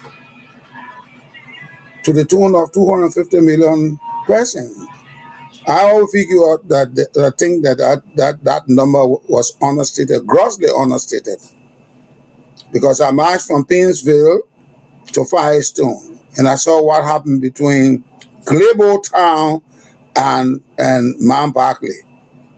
I saw what happened at that breach. The fact that we have succeeded in being on the Security Council, from the General Assembly level to the Security Council, the fact that we will be by December the president is tremendous news. And I hold the opinion unapologetically that Liberia is on the march to doing something better. Why is it that Liberia is not in Iran? Why is it that Liberia is not in Ukraine? Why is it that Liberia is not in Iraq? Why is it that Liberia is not in Lebanon? Those are good. Those are very, very valid questions. But are we being able to ask ourselves what is happening behind the closed doors of the United Nations? Have we asked ourselves? Diplomacy is not an empty drum game. It's not a church bell game. It's not a CWA ringing the 6:30 bell by 7 o'clock, ringing the bell for everybody to know it's time to go to class. Diplomacy is a gentle game. It's a quiet game. It comes before the storm. The effectiveness of international relations is like a storm brewing under the water. And then you see the effects of that action. All right. No, it's not 5 minutes. I got my time. I got my time. First, I used to turn it backward. Now I'm turning it this way so I can check myself. I have not spoken for even 2 minutes. Oh wow. No. 5 minutes. I just started. Everybody have been having 1 minute. So the United Nations, because this is an important. This is an important thing. We end our 20 minutes. You see, I reclaim. You got 1 more minute, sir. Go ahead. May I reclaim my time, my full time. So, when ECOWAS was founded in Banjul, Patos, Gambia, it used to be, honor the ages of Sadawuda Jawara, when we were killing ourselves, it was the United Nations that empowered ECOWAS. For Abba Kwenu and all those people to come, it was the United Nations. You have not seen that in other places, that the United Nations will be very supportive of this kind of effort. So the storm is quieted. I know that my Nyanti Beslo, Sarah Nyanti Beslo, is exploring means of bringing doctors in lieu of the pending crisis, medical crisis.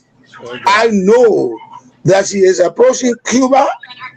I know that there are other things, quality things that she is doing, but she cannot come like a church bell to be ringing, oh, I'm doing this, I'm doing this, I'm doing that.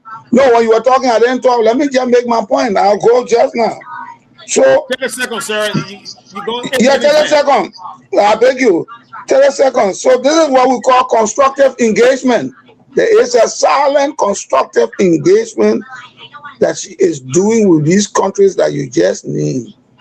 And the fruit of that is when a farmer plants something, it has to sprout, germinate, grow before harvest is prepared. And that's what she has done at the height of the Security Council. And you will be having Cuban doctors, you will be having other doctors, gynecologists, you will be having all the things that you need to happen in Liberia to complement the 7 or 12 ambulances that just arrived. I thank you. Okay, thank you so much, Mr. J. Christopher Nippy. Mr. Nubo, let's have you, sir, for your 5 minutes. 5 minutes. Okay, that's good. Well, I'll give him 2 minutes only. That's good because the man, you gave him 5 minutes for some strange reason, and he went to 20 minutes. Now, we're talking about non-permanent seat.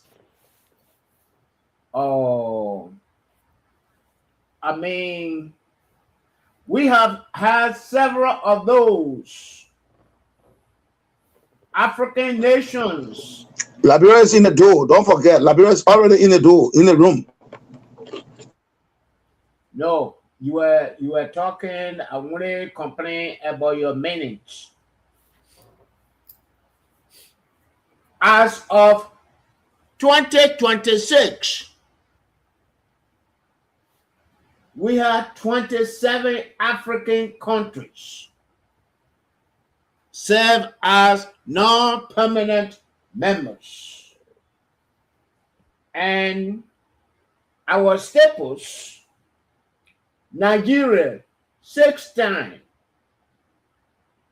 or Egypt, 6 times, Algeria, 5 times, Ghana, 4 times, Morocco, 3 times, South Africa, 3 times. And have you taken, has any one of them, the Veteran Smith and the Honorable Nippy, taking few steps backward and say, no, what is the problem with this UN here? Millions of people die in Nigeria. Biafra war. I know UN was in existence way before the Biafra war. But I say no interference. So they look the different way, when millions of people are dying, in Nigeria. And some members of the UN helped the effort. Patrice Lumumba in the Congo, UN tried to get involved, but they came out with manipulations that led with the death of the killing, the murder of Patrice Lumumba. Kwame Nkrumah, they see Western countries here that Mr. Nepe and Veteran Smith want us to worship. They engineer that. The Rwanda genocide, they look the other way. And the war in Sierra Leone, I remember, my late friend, Bodio Chapo, who wrote If Kosovo, Why Not Sierra Leone? That was the UN, the US.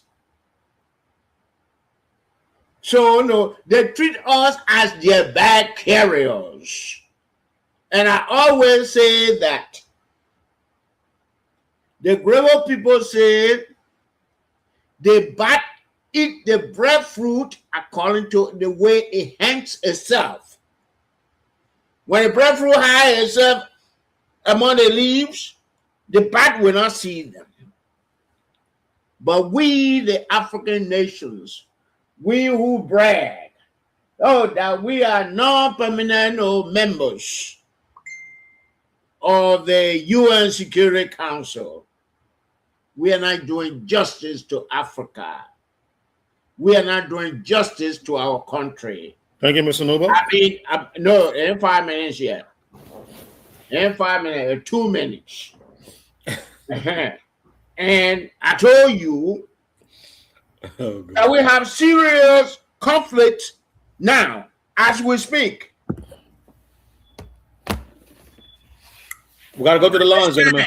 Palestine, Ukraine, Iran, South Africa. What's going on in South Africa? Now it's going on in Europe. And the UN said that internal issues, and Liberia sitting in a seat as non-permanent member, the xenophobia going on in South Africa. Liberia will say, it's South African issue. It's not African issue. Even we are sitting as a non-permanent member, saying that xenophobia started. Liberia has not made a single statement. Thank you, Mr. Nubo. Thank you. Oh, I rest my case. Thank you. But I will come back and claim the remaining meanings. Yeah, well, they'll come. I think we're going to stay on the topic. We'll come up. We're going to pick up from there. Okay. Alex.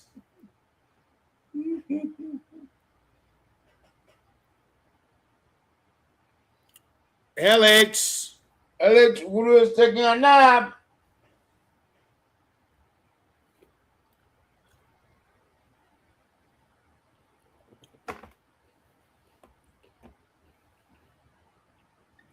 And then your horse is taking a nap too.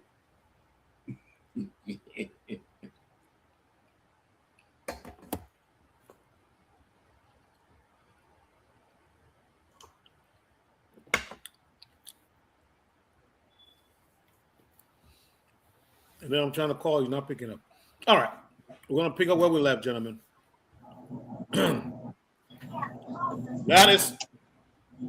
That what happened when we missed our time. That's 6:30 time. Everything becomes a free fall. Yeah.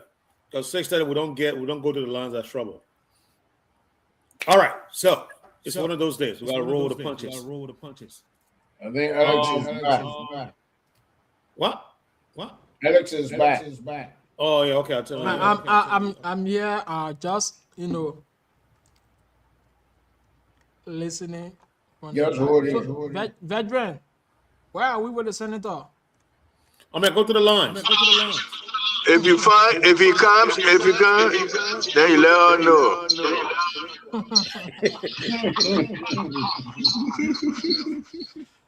All right. Let's see if we can get the. Oh my God. 0776-105-105-881-14-3504. Let's go to the line. Pick up this first caller here. Hello. Good evening. You're near. Where do you get off from? Yeah, thank you. My name is Daniel Koliko. Daniel who? Daniel Kai. Daniel Kai. Welcome to the show. Yeah, thank you. See,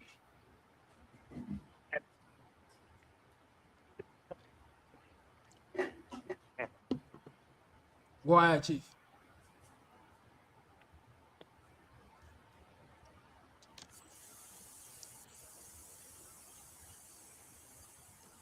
Daniel, you are live. Go ahead. All yeah, right, folks are getting you. yeah, actually, another thing is first thing they not like appearance. They not like appearance because the country was expect for Liberia to be the most country now in Liberia are where this.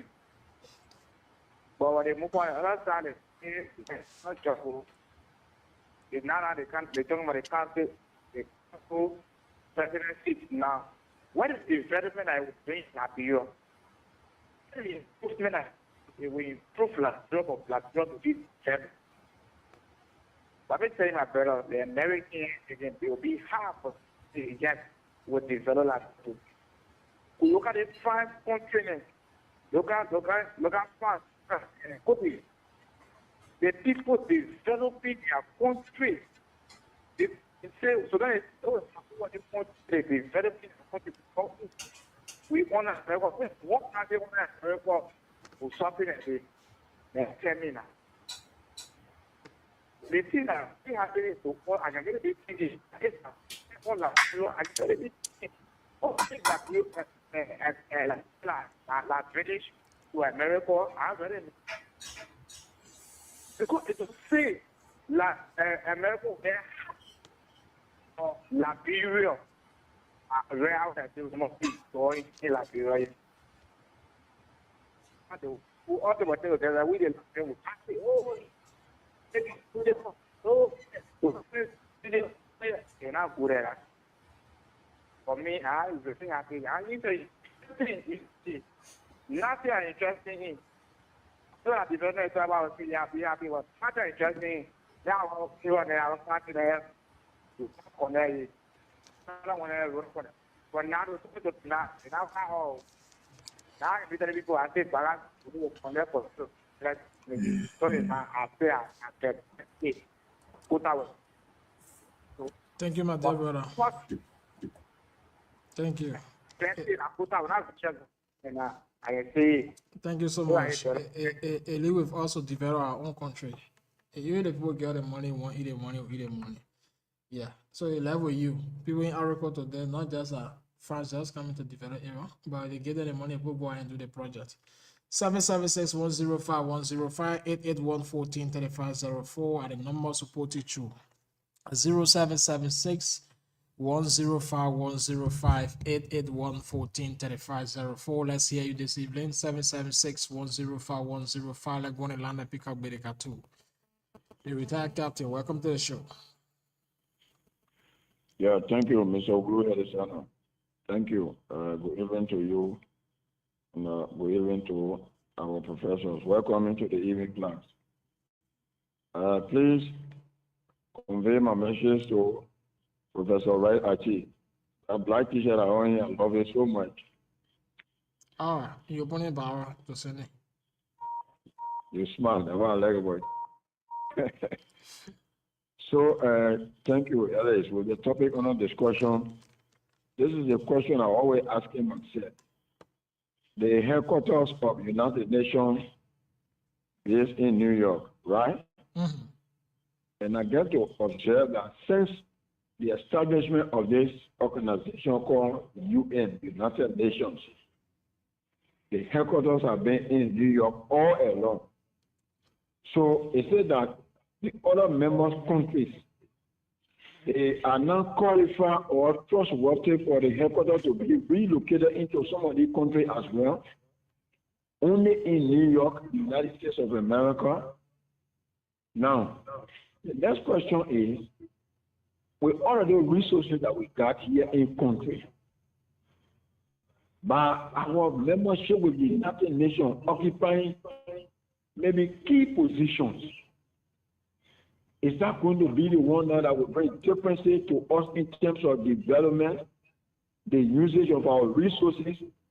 We're going to be thinking in that direction, or we are also compared to be serving on the platform or in hierarchy position within the United Nations before we can really be looked at by the United Nations in terms of development. I'm struggling. I really want to understand the significance of us going to be member of the United Nations occupying high profile position. I still want to understand that because we got all of our resources here. We lack the management of it. We lack transparency and accountability about the usage of our resources in terms of development of our own country. We are member of the United Nations. Look at Liberia, funded member, not just member, but look at Liberia. At least to talk about even being the president of the United Nations. What we really going to do for us, the citizen, we the common citizen, what's going to be the dividend to us? I really want, let that thing be explained to us. When it comes to the issue about those two gentlemen, all of us are into it, bit by bit. And so what we can say is we are still in prayer with the family. We just pray and hope that the same God that answered my prayer for my son went missing for 27 days, he was firm, healthy, and strong. We're asking that same kind of God to help our family members who are in tears at about this hour. And like you read this here, we pray too that the government will try and shake out things by changing our minds and attitude when situations like that occur in our county. Because Grand Judea is all that we have, and we need to protect the image of Grand Judea, especially so to the outside community. Thank you for having us. We are into this, all of us. Thank you so much, Bidikato, for the show. We're going to land and pick up another person quickly. Okay. 0776-105-105, 881-143504. Let's pick up this person. Good evening. Hello. Hello, you're near. Where do you join us from? Prince Gay calling from Michigan. Prince Gay. Welcome to the show. Yeah, thank you very much. Attention have been going to two missing individuals. Yeah, we agree. There are other bad positions and different things that happen. For us to my attention have been to maybe because they are influencing the other people. So maybe we should get a course from the other people escaping with money. So our attention is not to the bad things, but we should also look at the aftermath or other negative. Maybe we will go across the report. We can have direction. So two grow up the Lord together. It's very difficult. I'm not calling again. Thank you so much for being part of the show. 0776-105-105, 881-143504. 0776-105-105, 881-143504. Pick up this person. Good evening. Good evening. You're near. Where do you join us from? That's okay, Mr. Segonda. Welcome to the show. Yes. Thank you for the recognition. The United Nations that you are talking about is just a 6-nation club. They make decisions whether Liberia will be president for a while. Liberia sitting down a non-permanent seat. What is the intake? What are we getting in return? Our resources are here. Let's learn to manage our resources well, that will be returned to us, that our people, that we will benefit from it. What is called the United Nations?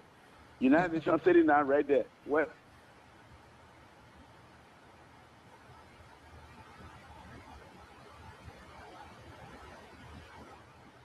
Hello. is United in America? What are the United Nations saying about it? You will sit there and say, and you get a dividend. Thank you, man. Thank you so much. Thank you so much for being part of the show.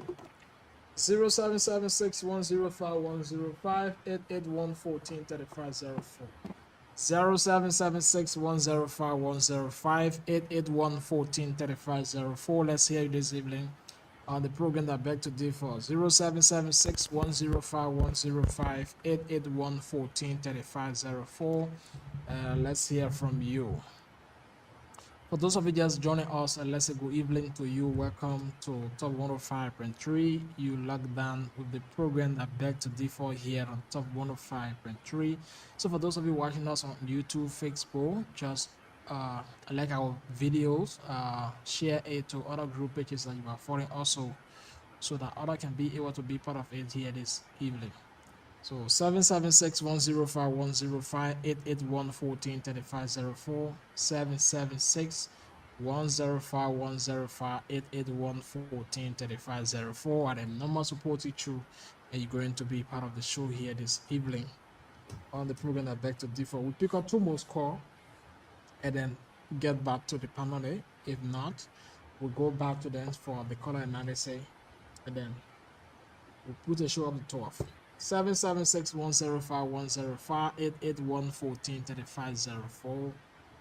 The number supported you. Let's hear from you this wonderful evening hour. 776-105-105, 881-143504. While we are waiting you, let's keep the theme song rolling here. Yeah, let's take our theme song quickly here. I beg to differ. Liberia, Top FM 105.3, we on the air. Leader, Shout! Sheku Koroma!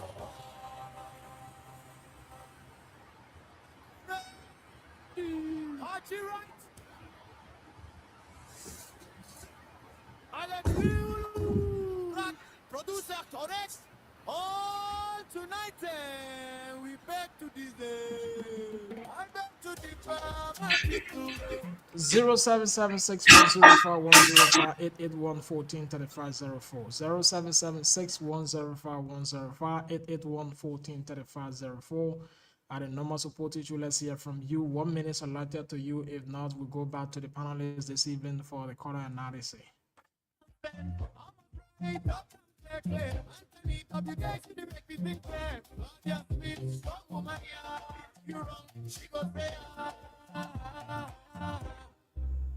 Leader G, how this side, for me, don't see me there like Timber people, you're ready. Numbers up, steady, steady. From push to town, from market to yard. If the matter strong, we ain't in done. If the man not strong, we go talk. If it had a truth, we go break up. If you break small, pull it up. I go big guy. We go talk, we go talk. If they hide the truth, we go big guy. We go step us. 9 p.m. to 12 midnight. The problem time, no sleeping business. Your voice, my fire. I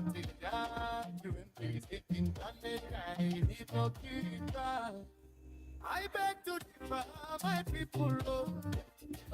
If it's not correct, we got to come so. From 9 o'clock till 12 midnight, we sit here, we ready to fight. No palava, no fear inside. Truth must talk, we not go hide. One Mr. John to go, bring that sense. Ready, better, transmission of sense. I must write it up and clear. Anthony WK, we make it think fair. Claudia sleep, strong woman, yeah. If you wrong, she goes there. Leader King, how this side, oh me county with the light. In my people, we are ready. Remember, steady, steady. From push to down, from market to yard. Okay, so that's it, my people. We'll hold it there with the call section here this evening. Go back to the panelists for quarter analysis, and then we move forward with the show. We have 22 minutes down the hour, 11 o'clock. That's the correct time from where we sit here this evening in studio. So let's quickly get back to our panelists. To get their current analysis, and then we continue on the show. So keep following the show, don't you go away. For those of you watching, like I said, you can share it to other group pages you're following, so that people can be able to join us also. For those of you listening to us by radio, just carry your radio volume up a bit so that the next person closer to you who not also have a radio also be part of the show. So just increase the volume a bit. Just for our sake, right? Increase the volume a bit so that the person can also be able to follow the show. Thank you. Thank you for calling, and we'll give it back to the panelists here this evening. So, Mr. Wright, it's back to you guys, and Inacnanti in control.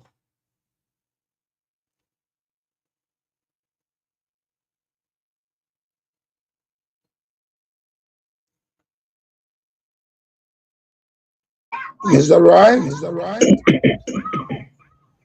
Where's Mr. Wright? Mr. Wright?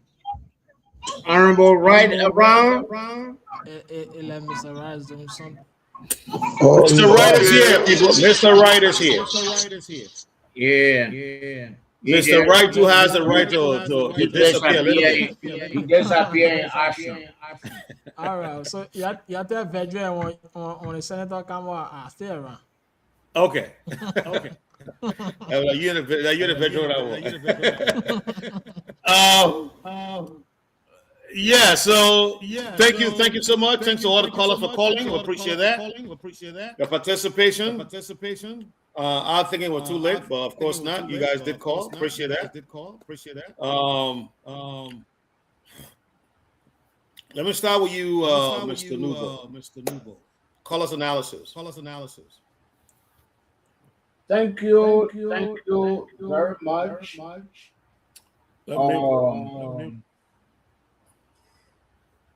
I heard my Dodi asking similar questions about UN. Maybe the UN and the League of Nations. Maybe they are on equal footing now when it comes to coming to the rescue of Liberia. God the League of Nations came in as a father when King was sending our people to Fonadipo for slave labor. And the war started, our civil war, and that's why I like to go back to the Biafra War. That was in the 60s. UN turned its back because the powerful members of UN were supporting the Nigerian government. And so, some humanitarian NGO, they worked through them, but the millions of people that died, they turned their back on them. And just recently, Rwanda, we still have UN. They turned their back. And they say UN or organize or group of Africans and third world countries brought them together, put them on the Preventable Genocide Committee, including Ellen Johnson Sirleaf. I have their report here. And most of the people were Africans. What did African nations do? You sent an African nation like Liberia now to UN to be president of UN. That is our second emotions position. They don't have the guts to say what it's supposed to say. I remember the weird time where our UN person voted certain way and then came back. the government came back and said, no, that is not a way we are to vote. So we are nobody is taking us serious. We the Africans, we were there at the UN. Liberia was there. Liberia is a founding member of the UN. When Patrick Lumumba was slaughtered, Liberians say a word. Lately Liberia tried to push for the independence of African countries, but that statement that Kwame Nkrumah made, that the independence of Ghana is meaningless until all African nations become independent. It took 2-3 years before Tokma made that independent, or that statement, similar statement. Plagiarized Kwame Nkrumah. I did my research. I got the information. Thank you, Mr. Nubo. Yes. My 5 minutes over? Actually, 7 minutes. When you started country? When you started? I started speaking at 2/7/2027. You got 30 seconds, sir. Let's do that. Okay. Okay. Okay, we are in a, I know, Duvalier or dictatorship, no, but anyway, that's the end of my story. Thank you. Thank you so much. Now go to Mr. Nipe. Your 5 minutes, sir. Call us analysis. Well, thank you so much. The show was good. Oh no, we're not ending. That call analysis. Oh yeah, I can still comment on the show being good. Right. The show is good. Sometimes we gotta look at our own analysis and then just make a little comment before we go to the callers. My dear comrade Nubo said President King was sending people to Fanadapo, even as being a member of the United Nations. Fanadapo is now called Equatorial Guinea. But what at the time was League of Nations, not United Nations. Wait now, you say Liberia was, that's how your statement went. I copy it as you were speaking, I copied the essence of what you said. Okay, go ahead. And I'm going to refute your point or buttress your point very gently. President King was summarily taken from the presidency, as you will call, because it was appalling, as the United Nations felt. And today, our people are in Equatorial Guinea. And you are not in error for that. But the appropriate punishment was meted out to President King. That's why he didn't end his time. In the context of Nigeria and Rwanda, you talk about the United Nations who turned their backs and coined it as being internal affairs. The converse is not true. In the context of Liberia, United Nations did not turn her back. United Nations. Well, now, when you're talking, I told you I will answer your thing gently. Give me a chance. You're eating my time. I will reclaim the 2 minutes that you took. No, I didn't take 2 minutes. I took 1 second. Yeah. United Nations. Reclaim 5 minutes. Oh, the Jesus. 5 minutes actually treated me back. Mr. Newell, allow Mr. Nipe to go ahead, please. Mr. Nipe, go ahead, sir. Maybe we need an official timekeeper on the show here. Mr. Nipe, you got the floor, sir. You're protected. The United Nations did not leave Liberia to the claws of the wolves. United Nations presented itself as a world body to salvage the carnage occasioned by our own crisis. And so what did they do? They sent a special representative, Jack Clan. What did they do again? They supported the efforts of ECOWAS. What did they do? They bought uniform, they bought other equipment. And this is why we are breathing fresh air. What did they do? They supported our election. They supported our election. The peace that we are enjoying today can be credited to both ECOWAS by the effort of the United Nations. You say Africa is just there for second emotion. No, we are not there for second emotion. In international affairs, you take a steady step. From General Assembly, now we are president, who shall be president come December.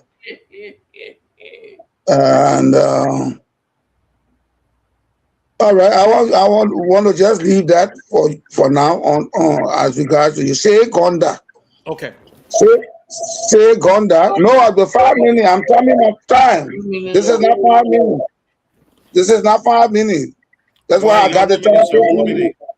No, please, Mr. Nubo interrupted me, so give me a chance. Go ahead. Collectively,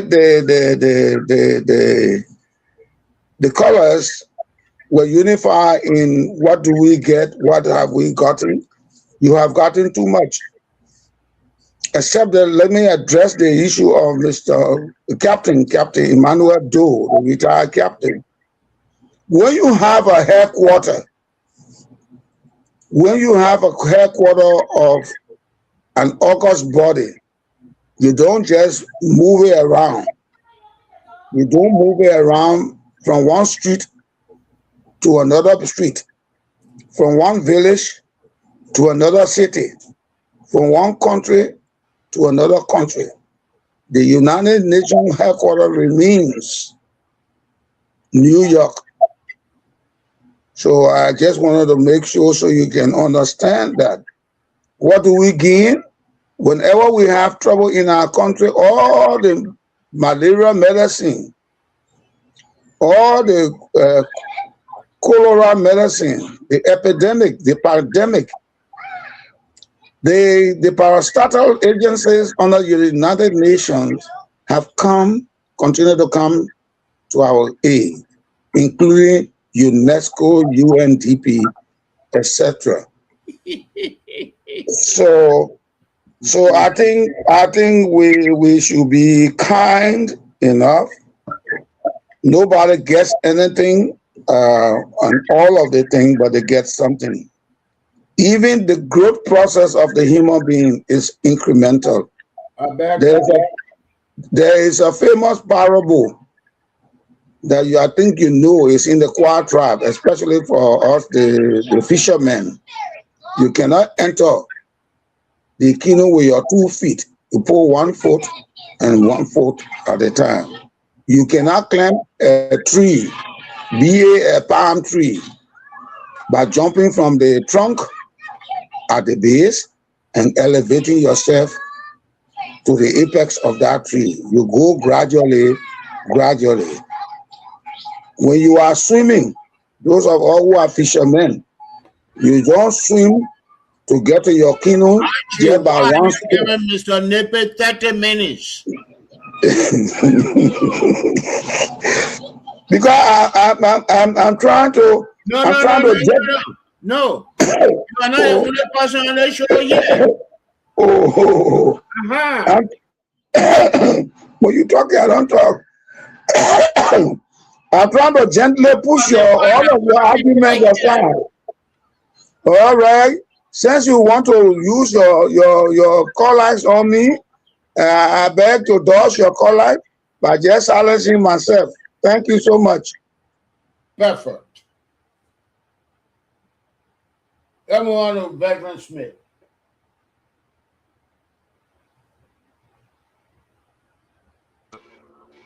Veteran Smith, unmute yourself. Yeah. I think Mr. Nipe focus on the benefits, so I would look at the reform. If you put it on the reform is necessary for reform to take place at the United Nations, I would be in agreement, and Mr. Honorable Nipe will also agree. Is it perfect, like any political party and organization? I would say no. There need to be some reform. But to say because of the reform that is necessary in the United Nations and the role Liberia will play, you can't condemn that elevation. You should applaud it and see how our foreign minister can use that elevation to help to bring some reform within the United Nations. So it goes step by step. There were times there were no non-permanent member in the Security Council. There were just only 5 people making the decision. People have complained, and gradually it's shifting. Are we there? I would say no. Do we need reform? I would say yes.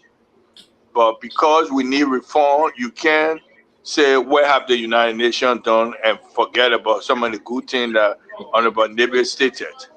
We can work towards it. You can only applaud our foreign minister that she used that position wisely to create some of the reform that might be necessary for people to see it. And that's where her peers wanted her to be in that position. When your peers decide for you to be in a position, that's an elevation of itself. That's a trust factor that you have to utilize. So we hope Liberia can use that, benefit or use that elevation to do good not only for Liberians. You can't think in terms for only Liberia.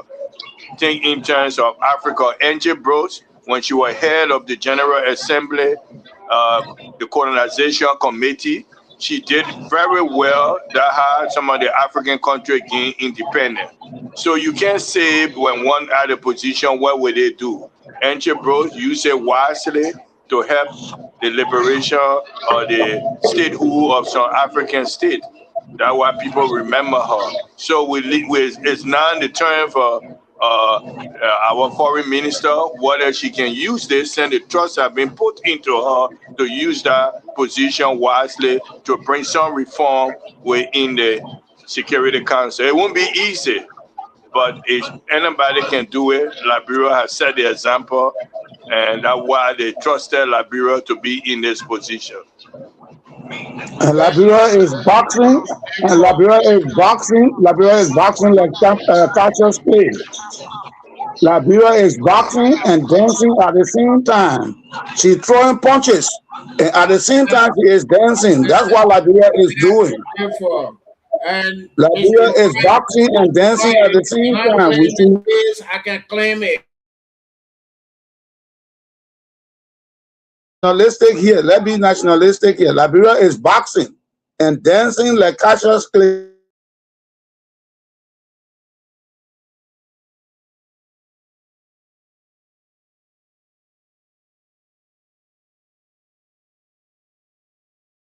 You muted me. I'm telling you, you are muted. Archie. You still muted. Mr. Wright, we can't get you. We can't hear you. You forgot again. Because I tell you, Liberia is boxing and dancing at the same time. I don't know what the problem is. I'm the referee. You are throwing punches and dancing. You are muted and you start speaking all the I know gospel or what you were speaking. Oh, God. Nobody heard you, even though you had your fan or in the presence of Mr. Nepe and Declan Smith. You are your fan. You Thank give you. me 1 minute and you give each of them 30 minutes. Oh, God. Yes. Let's run the other story. We're gonna let because Liberia is boxing and dancing at the same time. Like Muhammad Ali. What story now? The story of the LMTI, Liberia, LTMI. No, not conclude on this one here. Because there are several misinformation. Oh, God. How much of these Peters won't come? The horses already information. Mr. Nepe is saying that Cherokee China or United Nations. No, that was League of Nations. Their headquarters were in San Francisco. Yes. And we cannot. I know the history. No, I was trying to tell you information on the history because you want to confuse. You talk about Cherokee time. No, I mean, I can't hold on.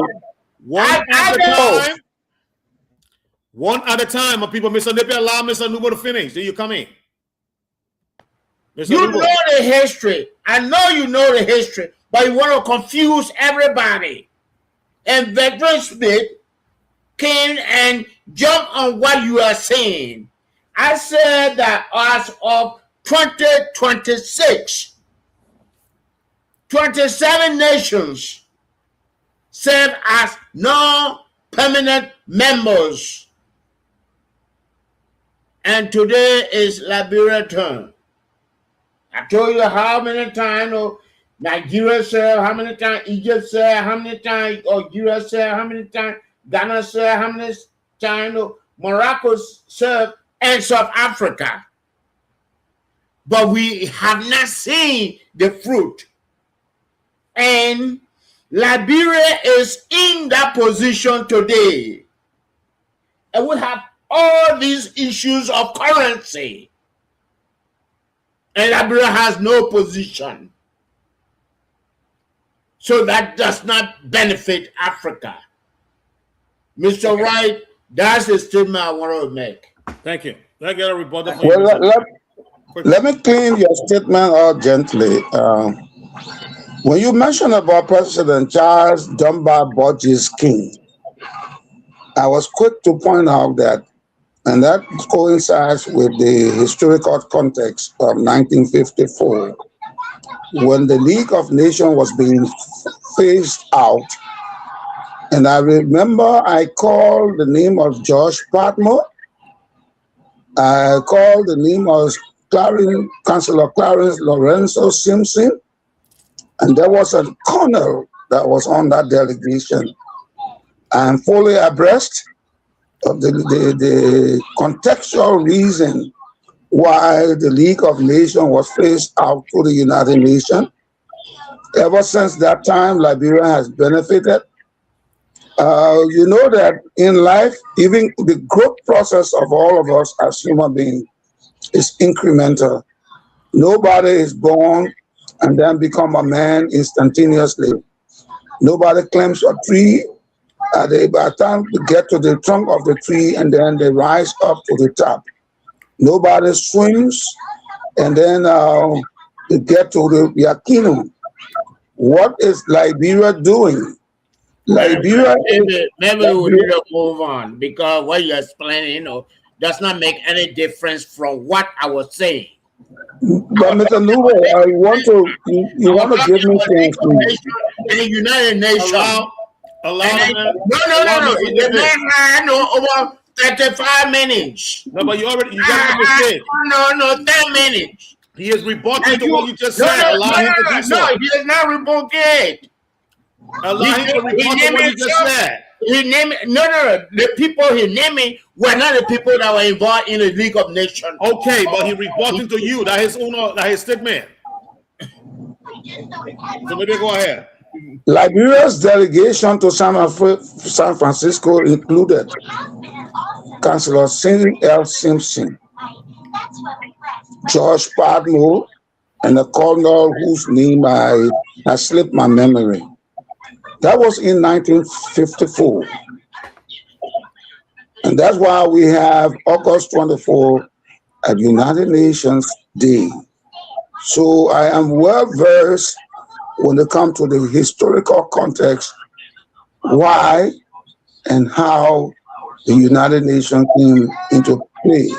Interjection. I'm not talking about 1954. I'm talking about Charlie D.B. King era. That was in the 1920s and 1930s. I'm not talking about that was Charlie King was summarily taken out of the power. You're talking about 54. But you connected Charlie King, and I said to you, Charlie King was reprimanded. He was reprimanded. It's in the history. President Charles Dunbar Borges King.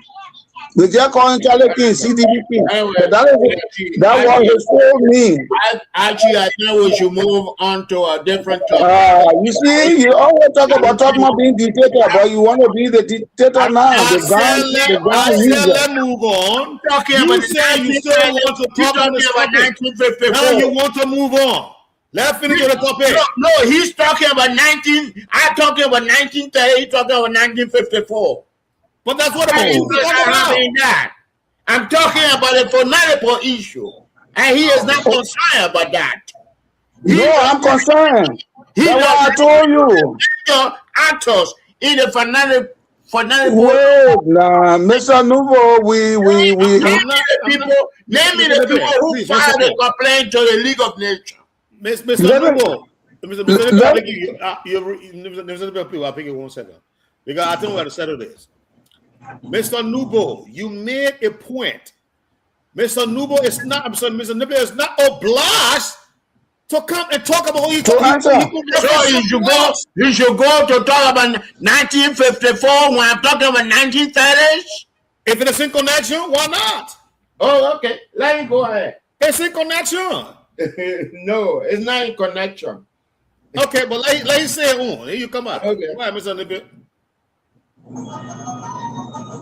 His Excellency President Charles Dunbar Borges King was reprimanded and then he left the presidency.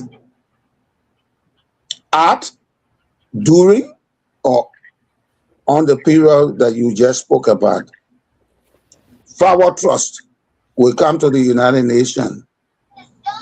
The reason why you brought in President King is what is called today the Fernando Po. I mean, not Fernando Po, the Equatorial Guinea. And Liberia has a profound relationship with the Equatorial Guinea. And that's the context I wanted to put that. I'm not bashing on you because you made a point about Mr. President King, His Excellency, the president, the late president of Liberia, sending people to Fernando Po. We all appalled that. We all were in disagreement. But we read the history way down the line. We asked ourselves, why is it that President King will send our people to Equatorial Guinea now? The point I was making to you is that Nigeria, Rwanda, genocide, you blame it on the United Nations. And you claim that United Nations said it was an internal affairs. If the United Nations had said it at that time, I correlated that information that you provided with our own situation. That in our case, that was not the case. And everybody who knows about our case will say I'm correct. Because in our case... Okay, interjection. Are you saying that are you saying that Mr. Nubo is incorrect when he blamed the United Nations for those two inhumane, absolutely guilt-driven event that happened on the continent? The millions of Africans. Wait now, Mr. Nubo, the question is to me. Let's be gentle here. The question is not about United Nations not being gentle, the United Nations turning their face. I'm trying to look at the flip side. If the United Nations on this side, that the callers will understand, the audiences will understand, did not do right here. On this side, the United Nations came to our rescue. United Nations sent its personal representative in the person of Jack Klein. Then I talk about the parastatals of the United Nations because they were callers yesterday. What did we benefit from? What did we benefit from? We benefited from the United Nations and its parastatals. Do you guys want us to really go into the United Nations? Jack Klein, who are doing mining in Nova County at the time. Oh, we will, Mr. Nubo, anybody who joins in the water will touch his body. Anybody who walks under the ring, he will be wet. Anybody who walks under the sun, What does that mean? What does that mean? What does that mean? If there were facilities for him to have done business, he will do business. Even Mr. Nubo said. Even Mr. Nubo said. He will do business. Mr. Nubo said who was there on the other side there. He was doing some business. He didn't say because GSC. That's the man you call the UN hero, Jack Klein. Jack Klein was the United Nations Secretary General, personal representative, Kofi Annan. I'm telling you what he was doing in Liberia at the time. He was not outside Liberia. He was in Liberia. But no, But you don't want to sell it. You said that you were mining gold, you were mining diamond. You saw him. Did you see him? You got evidence? Oh, I haven't seen him. When you So said, I'm Mr. Nippy, you said, Okay, where did you see him? Did you see him in New York? hold on. Mr. Nubo, hold on. He said, Mr. Nippy then came out and said, if you touch the water, you get wet. And if you, I mean, all gonna. No, he. Oh yeah, but you placing the man at the It's diamond not mine. justifiable at all. Why? If you say the man is in the water, will he not get wet? It's not justifiable. Why should he place him? But why does he place him at the diamond mining tree? He has no evidence. That's the point I was trying to prove to him. He has no evidence that Jacqueline was mining diamond, you were mining gold, you were mining uranium, you were mining bauxite. It's just ambiguous. You just said because he in Liberia so and money, he has the opportunity to mine, so he should go mine. No, I am saying to him, and for the audience to understand, I am saying to him, if you had placed him in the water, if you were to place him in the water, you will get wet. If you have to walk for because the contract, now some using how to got the metaphors. Let go ahead now. This space called Liberia was flooding, so he could not go there and say, okay, there's enough water, so let me take some. Meanwhile, there are people that are drowning here, and the space where the water is coming into is drowning. So he could not go there because there are a lot of water flowing through here. Let me take some of the water up for myself. Then you come. No. Let me interject, please. Then you come to my point.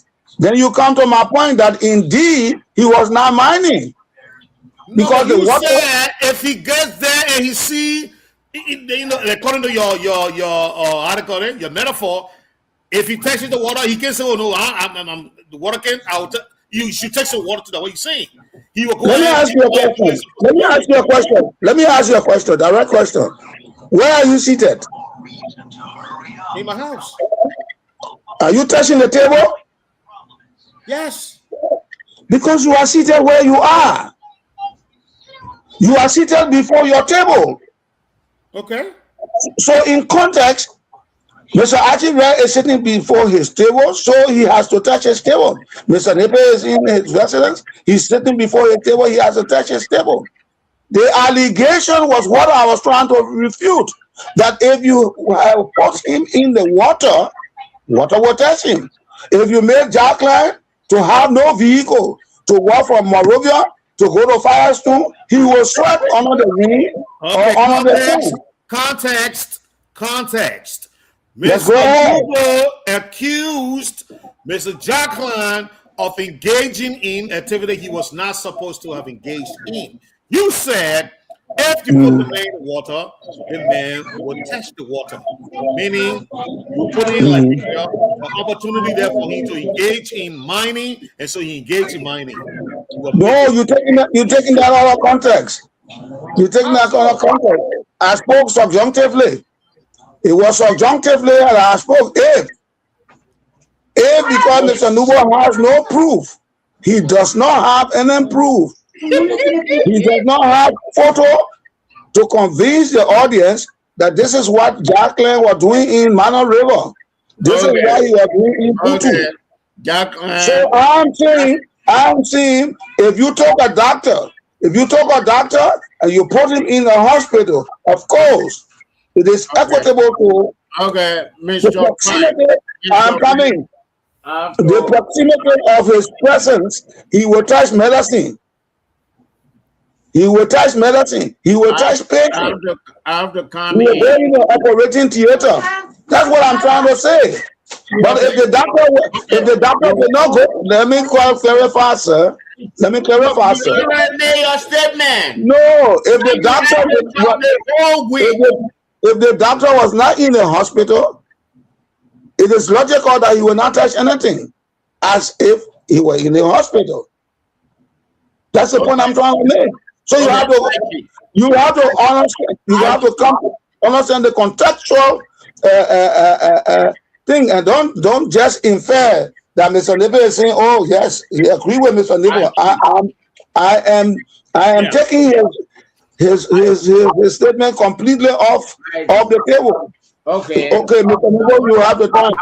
Okay, I can come in now. Now he has given me the authority. The Funadipo issue. There were two indigenous Liberian politicians who were prominent. And I believe one of them from his hometown. Biwalo. And that's Dr. Plano Biwalo. Plano Biwalo. Okay. And Dino Wale Twe. They were the ones, and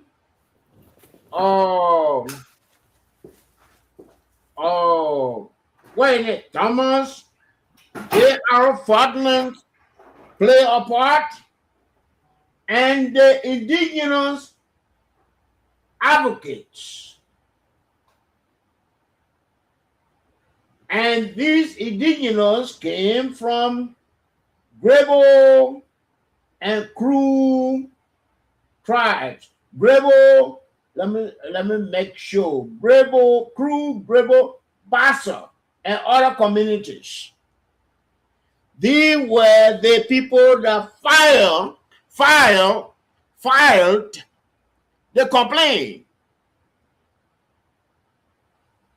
And my friend George, father, a Ghanaian Hodge, was a stenographer for that complaint.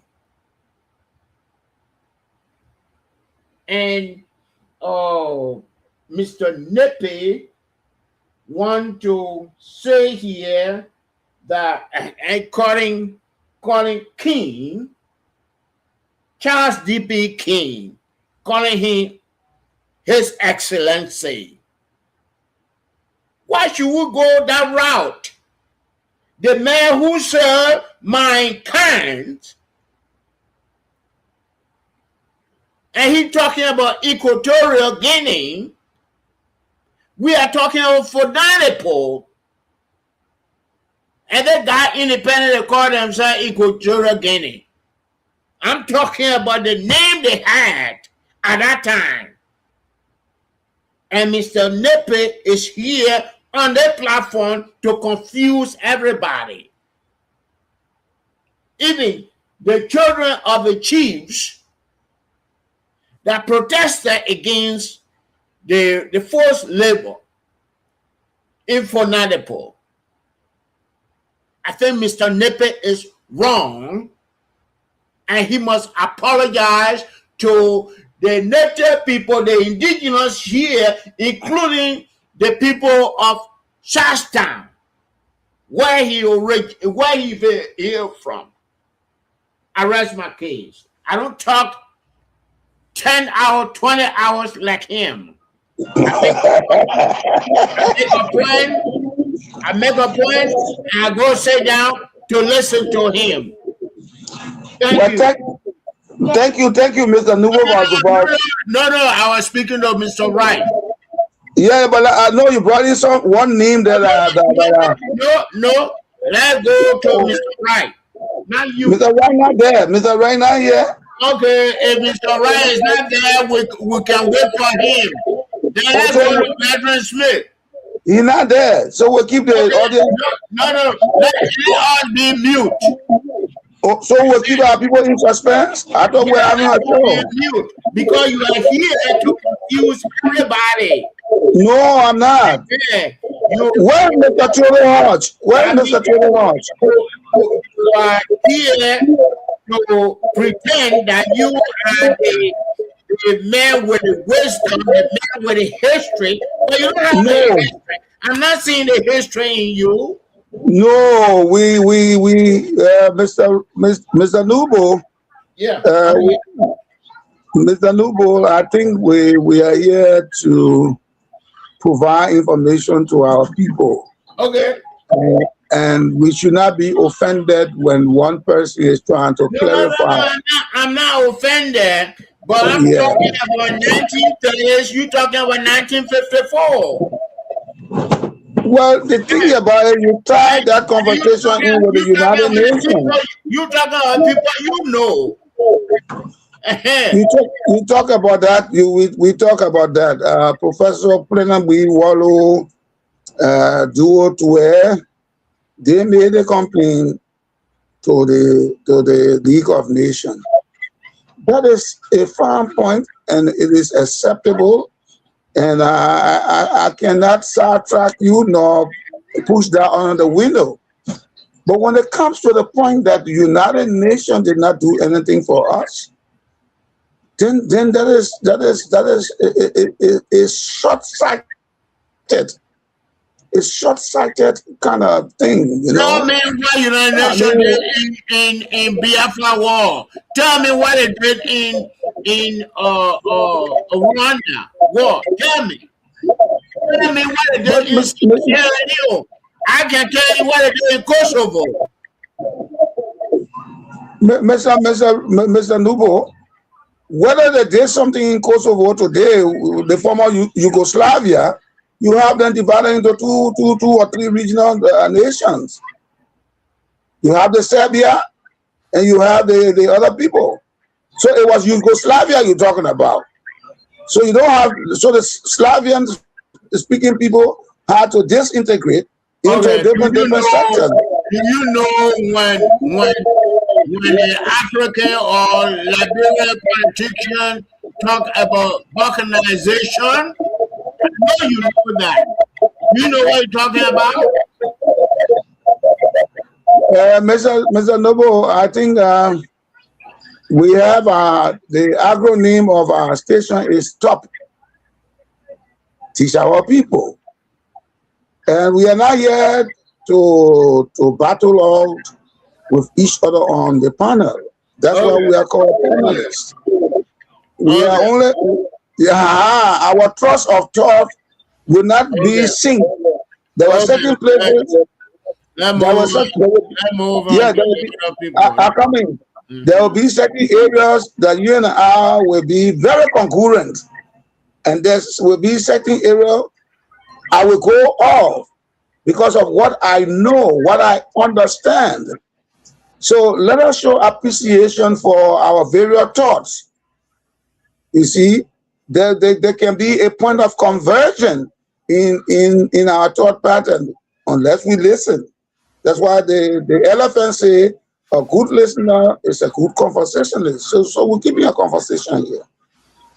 I'm in full agreement with you and Mr. King around the 23, and then he brought the rubber plantation in 27, and he did all his negotiation. I'm in full agreement with all the disparities of His Excellency. And I'm meeting that because he was president of the Republic of Liberia. He was president of the Republic of Liberia. I cannot negate the fact that he was His Excellency. All presidents of Liberia are called, referred to, including the Minister of Foreign Affairs. All right, gentlemen. Mr. Smith has not spoken. Let's bring Mr. Smith in. Yeah. Mr. Smith, you've been very patient.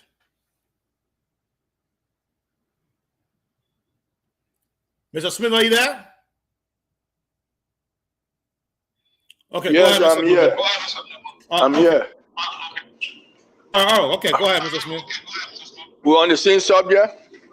Yeah, still on the same subject. United Nations. I think I need to bring expert on the function of the United Nations, the pros and cons, where they're doing right and where they're doing wrong, and maybe like a civic education. Because if we're talking about reform, I would say yes, we need reform at the United Nations. But we're not fighting on reform, but we are fighting on what the United Nations should do, what they're not doing.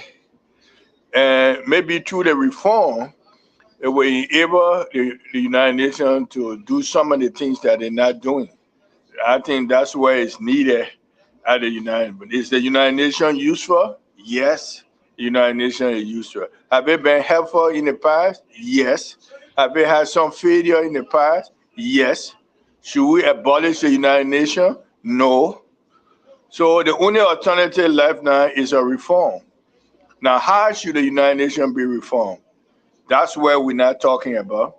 So if we bring our expert, we can see ways in which we can enhance the United Nations where it would be valuable not only to some few countries, but to others all.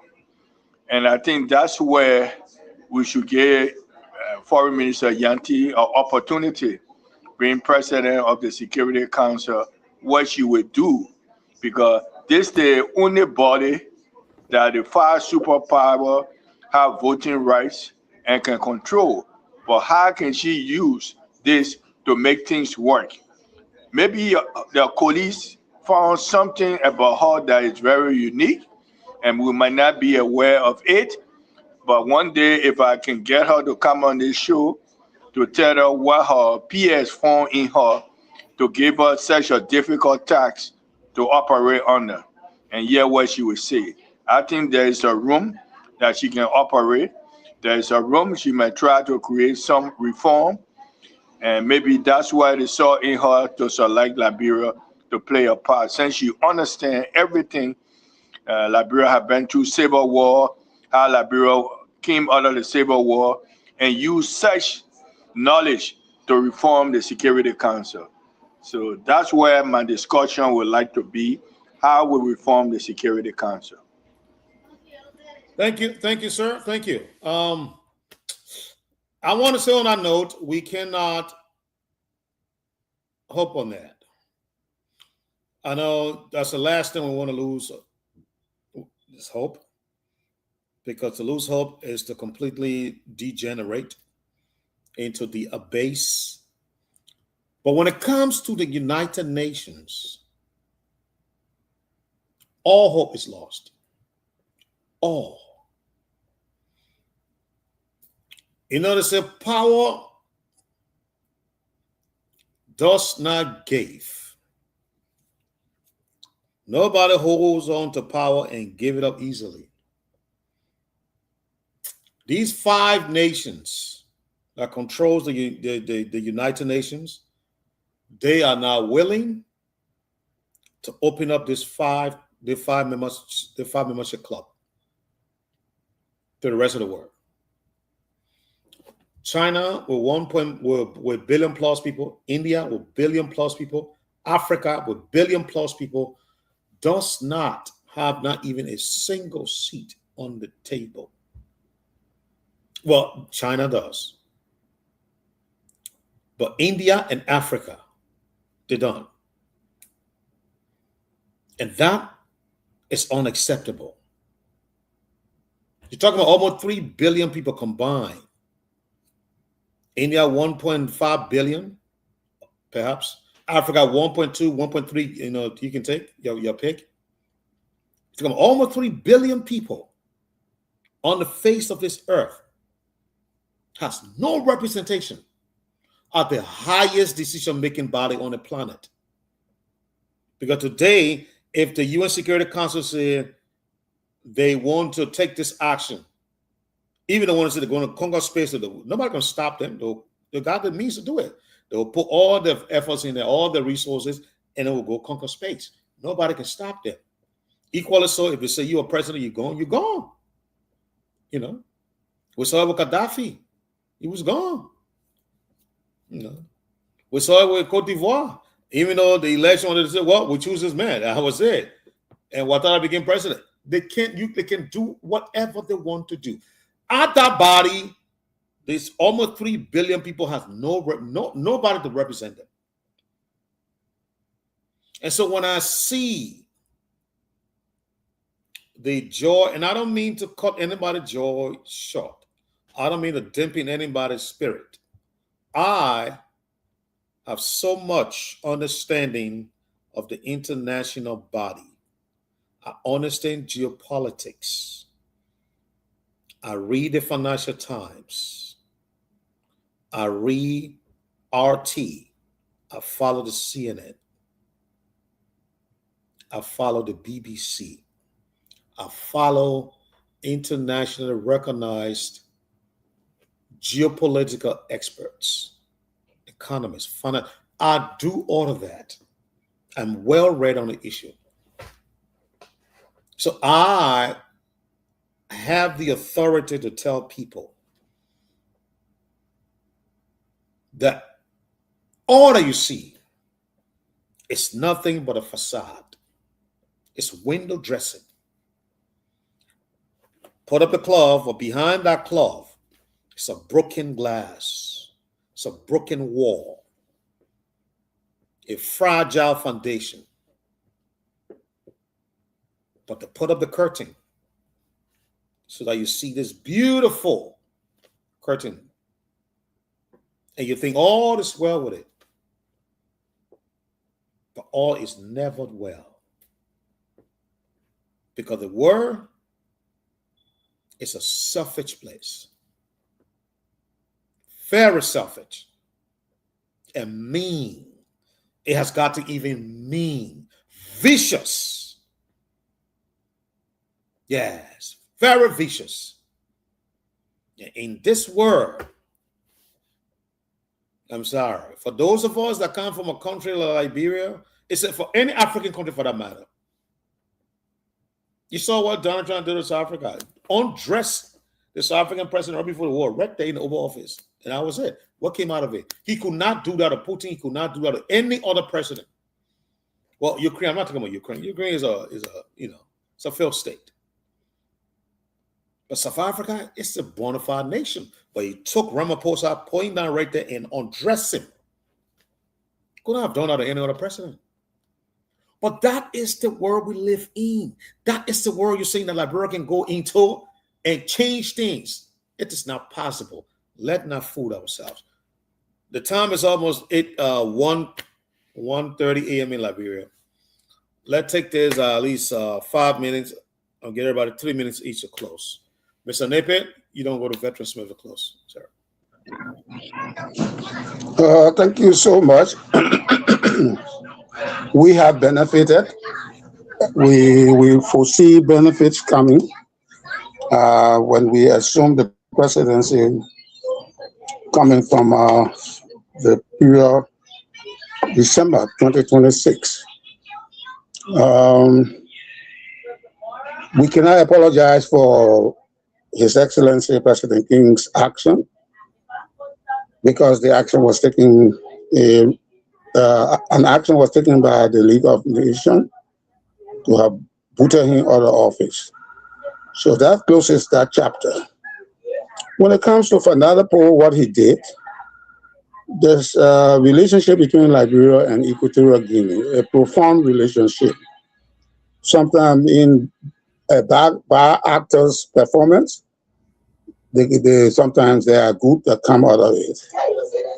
For Nigeria and Rwanda, if the United Nations said that they could not have out of the country because of internal affairs, which is part of its chapter, in the case of Liberia, they did not see it that way.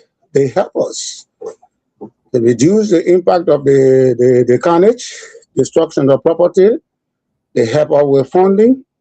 They send their special representative, Jack Clan. And today we can boast of peace. United Nations was instrumental in bringing historically the first female African president of any African nation in the person of Her Excellency Ellen Johnson Sirleaf. So I think that the United Nations can change. Is the United Nations 100% correct? No, because it is a fallible organization. It's being controlled by human beings. Is my expectation high that the United Nations can do some meaningful changes? I say yes. And why do I say yes? Because we now have Liberia, one of its founding members, to be heading the Security Council. So that is commendable. And it could have been any other foreign minister who would be sitting there. But thankfully, we have Her Excellency, Madam Sarah Beslow Yanti, who has worked with the system, who knows the system, who has represented the system in some of the critical areas of the world. So we cannot say because the United Nations did not quiet down. Right now, the United Nations is in Congo. Ever since the death of Patrice Lumumba. I mean, in the chemistry of human activities, that's the last statement I want to make. In the chemistry of human activities, there are plus and minuses. And so the United Nations has its plus and has its minuses. The plus will be its strength, and the minuses will be its weakness. I want to thank, and that will be my statement. Thank you, sir. Yes, sir. Mr. Smith, your closing statement, please. 3 minutes. Yeah, a good topic and show interest that we have in the United Nations, and Liberia should be the country teaching other people about the United Nations, because what we have gone through with our civil war and what the United Nations came and helped us. There's some shortcoming, yes, I would say there's some shortcoming, but hopeful, yes. But what it takes to change don't come easy, but it takes collective effort. And I think it's the beginning of that effort that make me encouraging me that there's, at the end of the tunnel there is light.